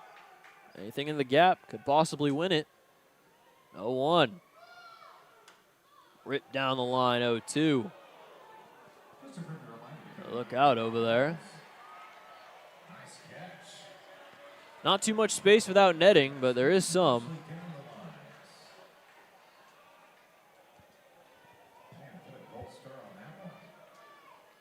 0-2 now. Pierce finds himself in a little bit of a hole here. Good pitcher's count for Bim. Logan Brown on first, 1 out, 0-2. Swing and a miss for strike 3. Second strikeout of the day for Bim. And a big out number 2 for the Mud Monsters, trying to get this one into extra innings. This game already almost 4 hours long. Started on a delay as well. First pitch to Robertson, fouled away. Robertson walked in the go-ahead run back in the 7th inning.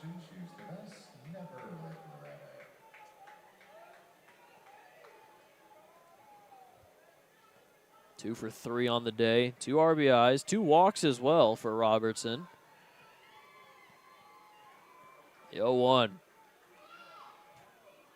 Little low, it's 1-1.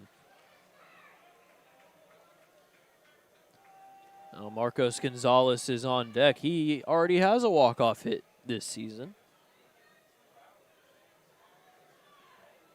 See if Robertson can get on for a 5th time today. 1-1. Fouled off. Over to third base, where TJ Zarowitz has been standing for quite a while. He was there for the 7-run inning.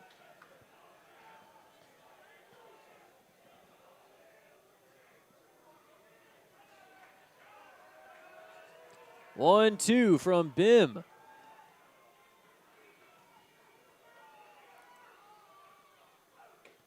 Swung on and missed, strike 3. So in a 13-13 game, we are heading to extras. 3rd extra innings game for the Otters. They're 1-1. Let's try and make it 2-1 on the Otters Digital Network.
Shortstop 7. 10th inning, Shield. 13-13.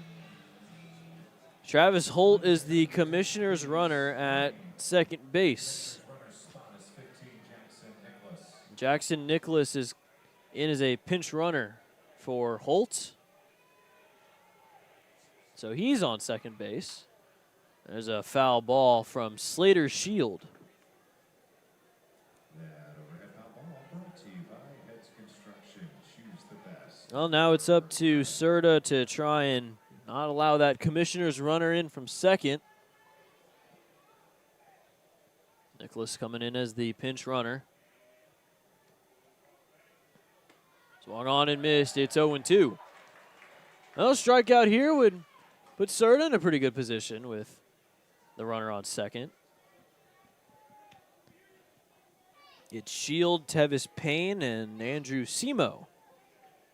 Top three leading off here in the top of the 10th.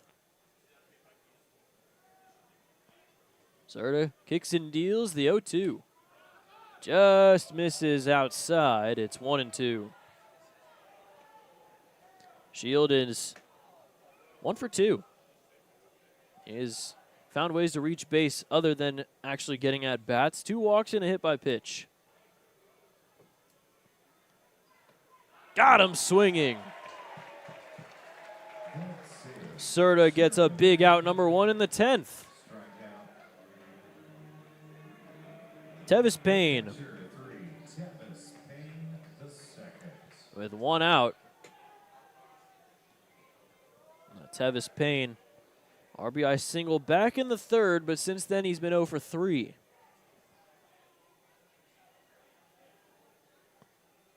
First pitch, great breaking ball, hits the zone for strike 1. Payne had a good day yesterday. So far today, 1 for 4.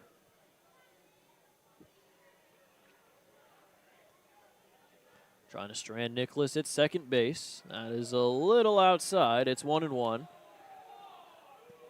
Serta walked Vantrell Reed to start the 9th. Gave up the triple to Skinner. Scored on the air on the throw. That's how we're tied up at 13. Grounder, Salvaggio has to go quick. Throw on to first, perfectly in time, and that's out number 2. As Jackson Nicholas stays at second base. Designated hitter 10. Andrew Simo. All you got to do now is get Simo.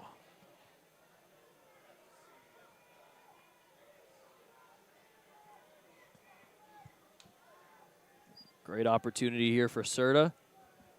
They're giving up the tying runs to possibly grab the victory here in the 10th inning. A little outside, it's 0-1 to Simo. Not sure you're going to see a crazier game than today and the game with Florence and Windy City. A lot of offense this week in the Frontier League. 1-0. A little outside, it's 2-0. Well, walk wouldn't hurt too much. It'd just bring up A.J. Fritz with 2 on and 2 outs. Make a forced play over at second base possible. No 2 outs. There is room for error here. Just not too much of an error. There's strike 1. 94 fastball at the lower half. It's 2-1.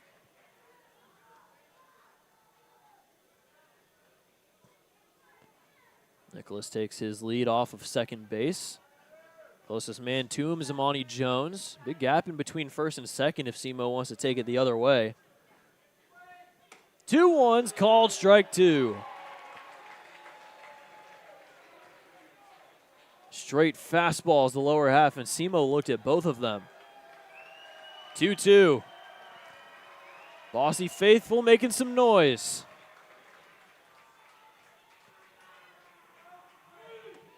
Got him!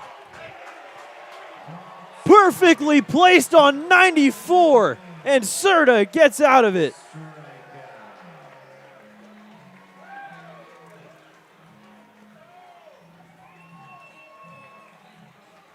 Runner on second in the bottom of the 10th. Otters try to walk it off.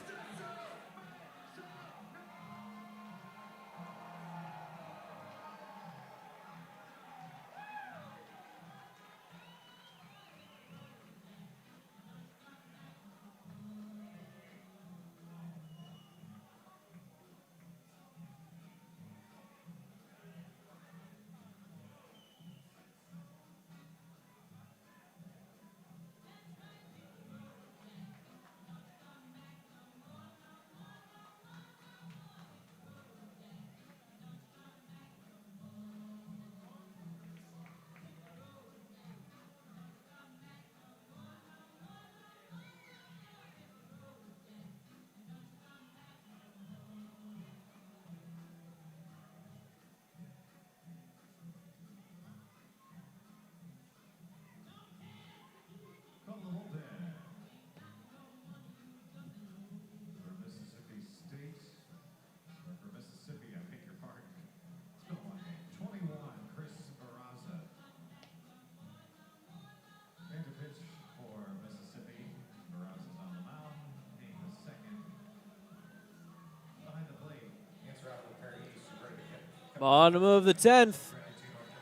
13-13 is the score. Chris Barraza's into the game. Usual closer for Mississippi, but now dire straits here. Man on second is now the winning run. Man on second is Blake Robertson. Wonder if we're going to get a pinch hitter for, or sorry, a pinch runner for him. It looks like he's going to come out there. Chris Barraza pitched just yesterday. Ended up throwing a scoreless ninth with 3 strikeouts to clinch the victory in Game 2 of the series. Now the Otters can take it all home in Game 3. Not going to throw out the pinch hitter, or sorry, the pinch runner. Marcos Gonzalez has a chance at a 5-hit night if he can get the job done here. It says he's 3 for 5. Maybe that one of those singles was called an error. Either way, chance to win it here for Gonzalez. Joe's bunt drops it down, but it rolls foul. Corner infield's going to crash in here on the bunt attempt.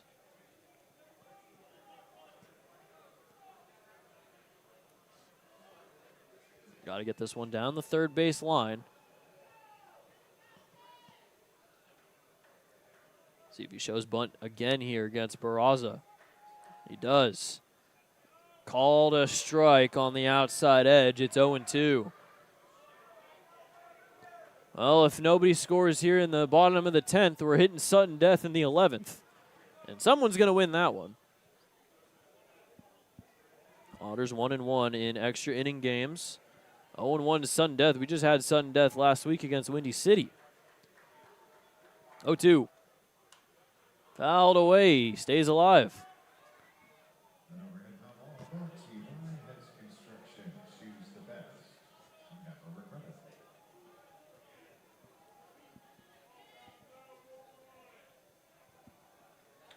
Do it again at 0-2.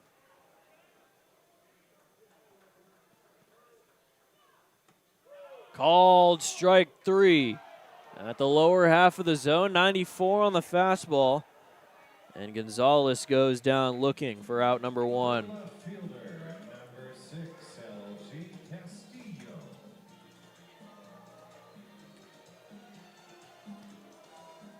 Oh, you got to wonder what the Otters are going to choose here in the 11th. They do have a guy having a little bit of movement in the bullpen. So they might choose the defense side here for sudden death. Hopefully we don't get there. LG Castillo up to the plate. Trying to be the hero.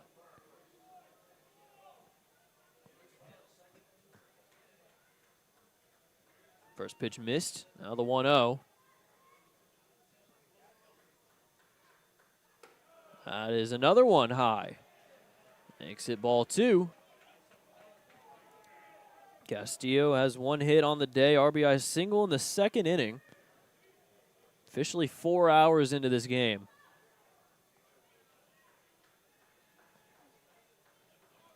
The 2-0 from Barraza.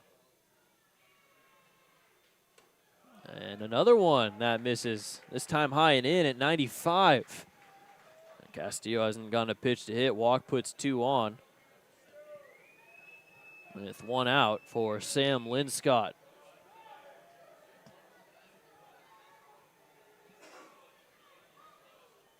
Rio pitch from Barraza. Taking all the way. It's right down the middle for strike 1.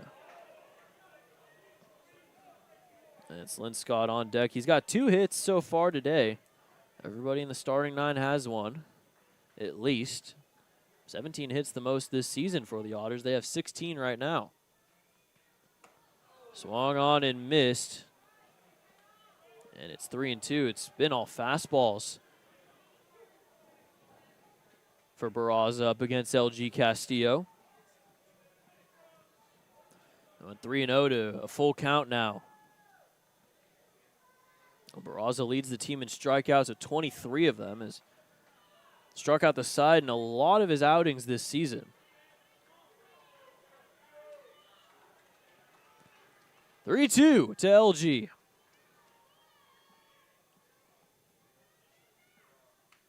Gets a piece of it, fouls it away. Another 95.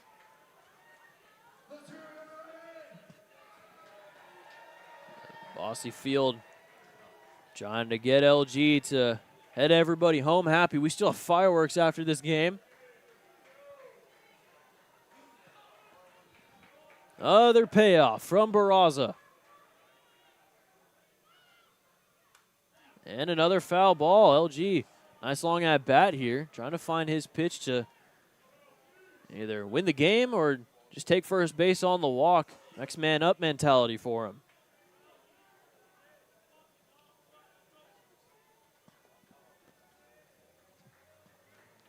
Another 3-2 here from Barraza. Still been all fastballs from him. Here's the pitch. Outside, ball 4. Great at bat from LG, and he takes the walk.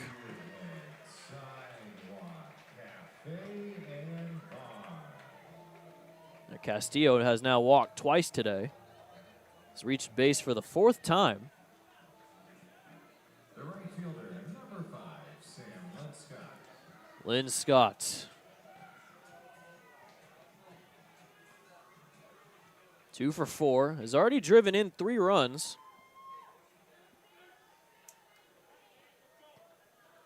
Still the runner on second and Robertson, the commissioner's runner. That is called a strike.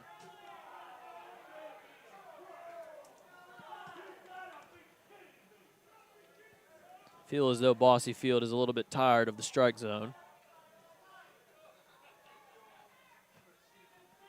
0-1.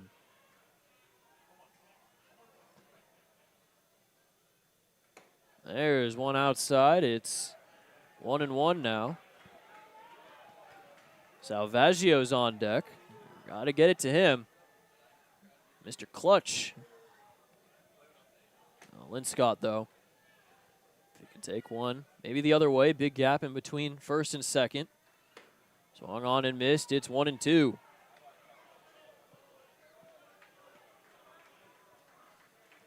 Well, either way, this game's ending in the 11th.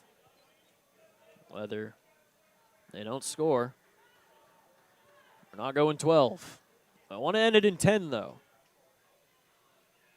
1-2 from Barraza. Straight fastballs yet again. Swung on and missed, strike 3. Keeps on throwing the fastball, and nobody's been able to hit it so far. Salvaggio.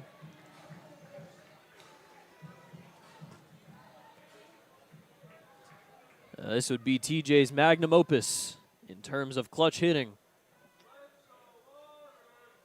First pitch from Barraza.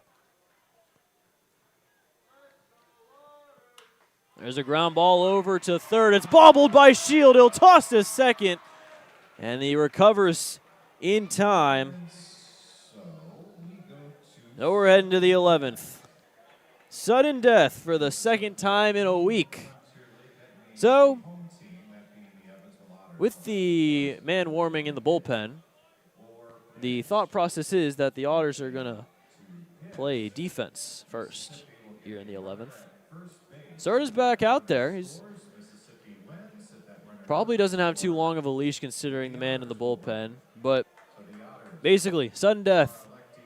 The Otters elect to pitch, which means Mississippi will have a runner on first. That runner is Andrew Simo. If Mississippi scores, they win. If the Otters throw a scoreless inning, then they win. That's how sudden death works. is how sudden death will work. Let's see. And once sudden death is over, the long-promised fireworks show. And some of our Jacobs Village friends, they're still here at the ballpark, anxiously waiting. So thanks for still being with us here on a very long game, but a fun game, right? There are worse places to be.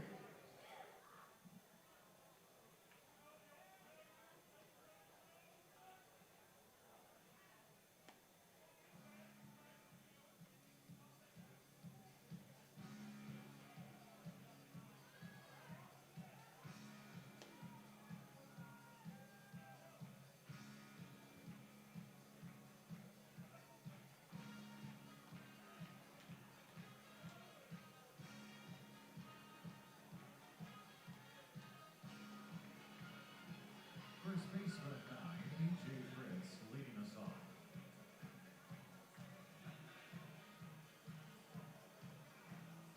The commissioner's runner over at first base is 10, Simo.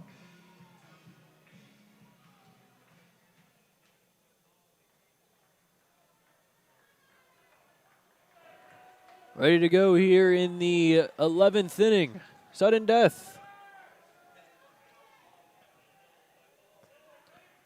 First pitch ripped down the line. It's foul. No, at this point, everybody in the bullpen for Mississippi not out there anymore. They're not going to need another pitcher. Other side, though, there is somebody warming for the Otters.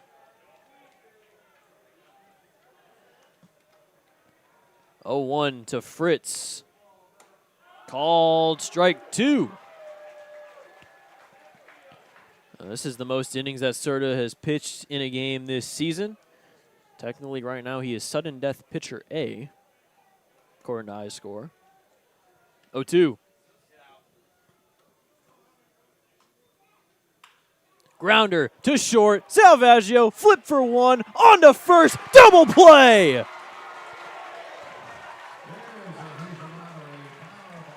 Exactly what the doctor ordered. The Otters are 1 out away from winning and coming back from down 8.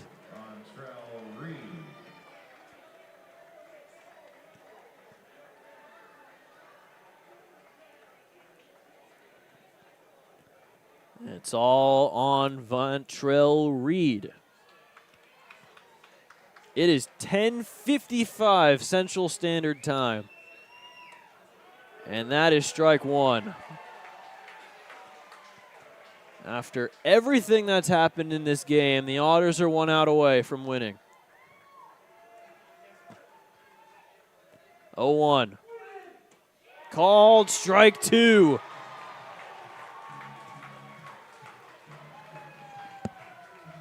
Chaos, pandemonium, whatever you want to call it. 1 strike. Serta reaches out, does Reed, and pokes it foul. Really reached out on that one just to try and stay alive.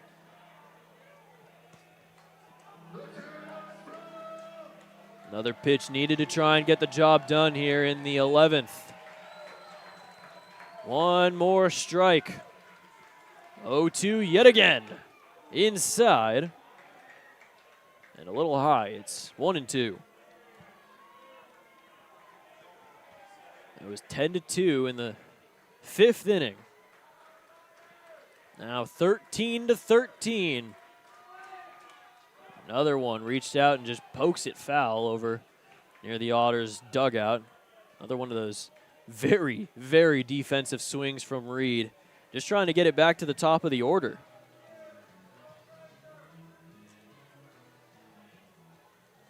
Another 1-2.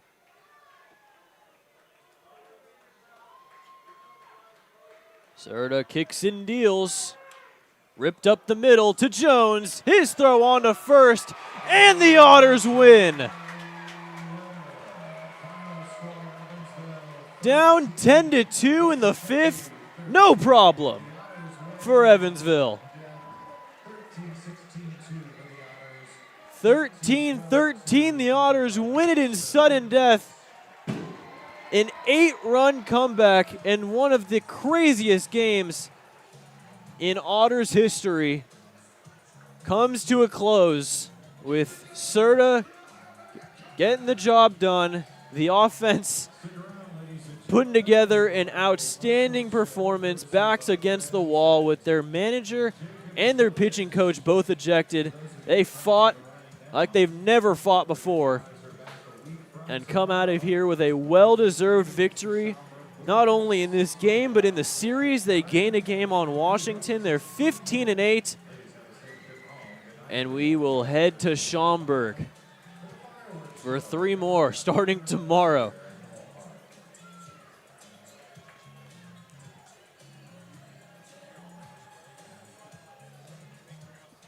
Well, a big shout out to TJ Zarowitz. He took over at the helm for that 7th inning and made all the right moves and got the win for the Otters. It'll be a little bit underappreciated just because of the comeback, the entire comeback, plus extra innings and sudden death. But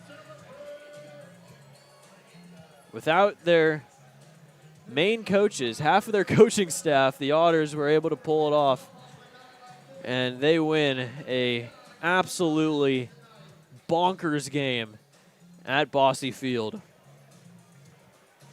Well, let's recap. Let's breathe first, and then let's recap.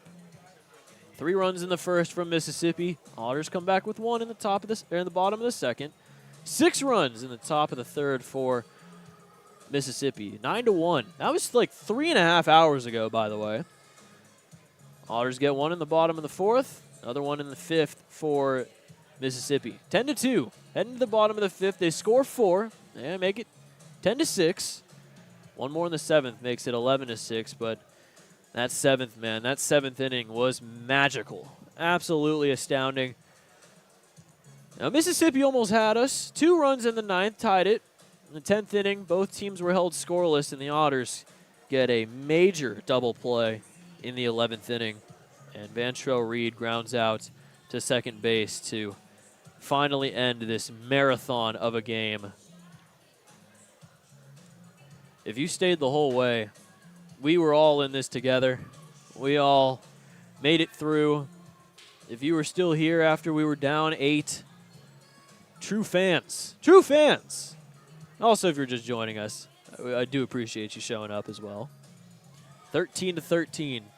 Final in sudden death. The Otters win it. They are 15-8, back 7 games over 500 for the 3rd time this season. The Otts, they're relatively hot.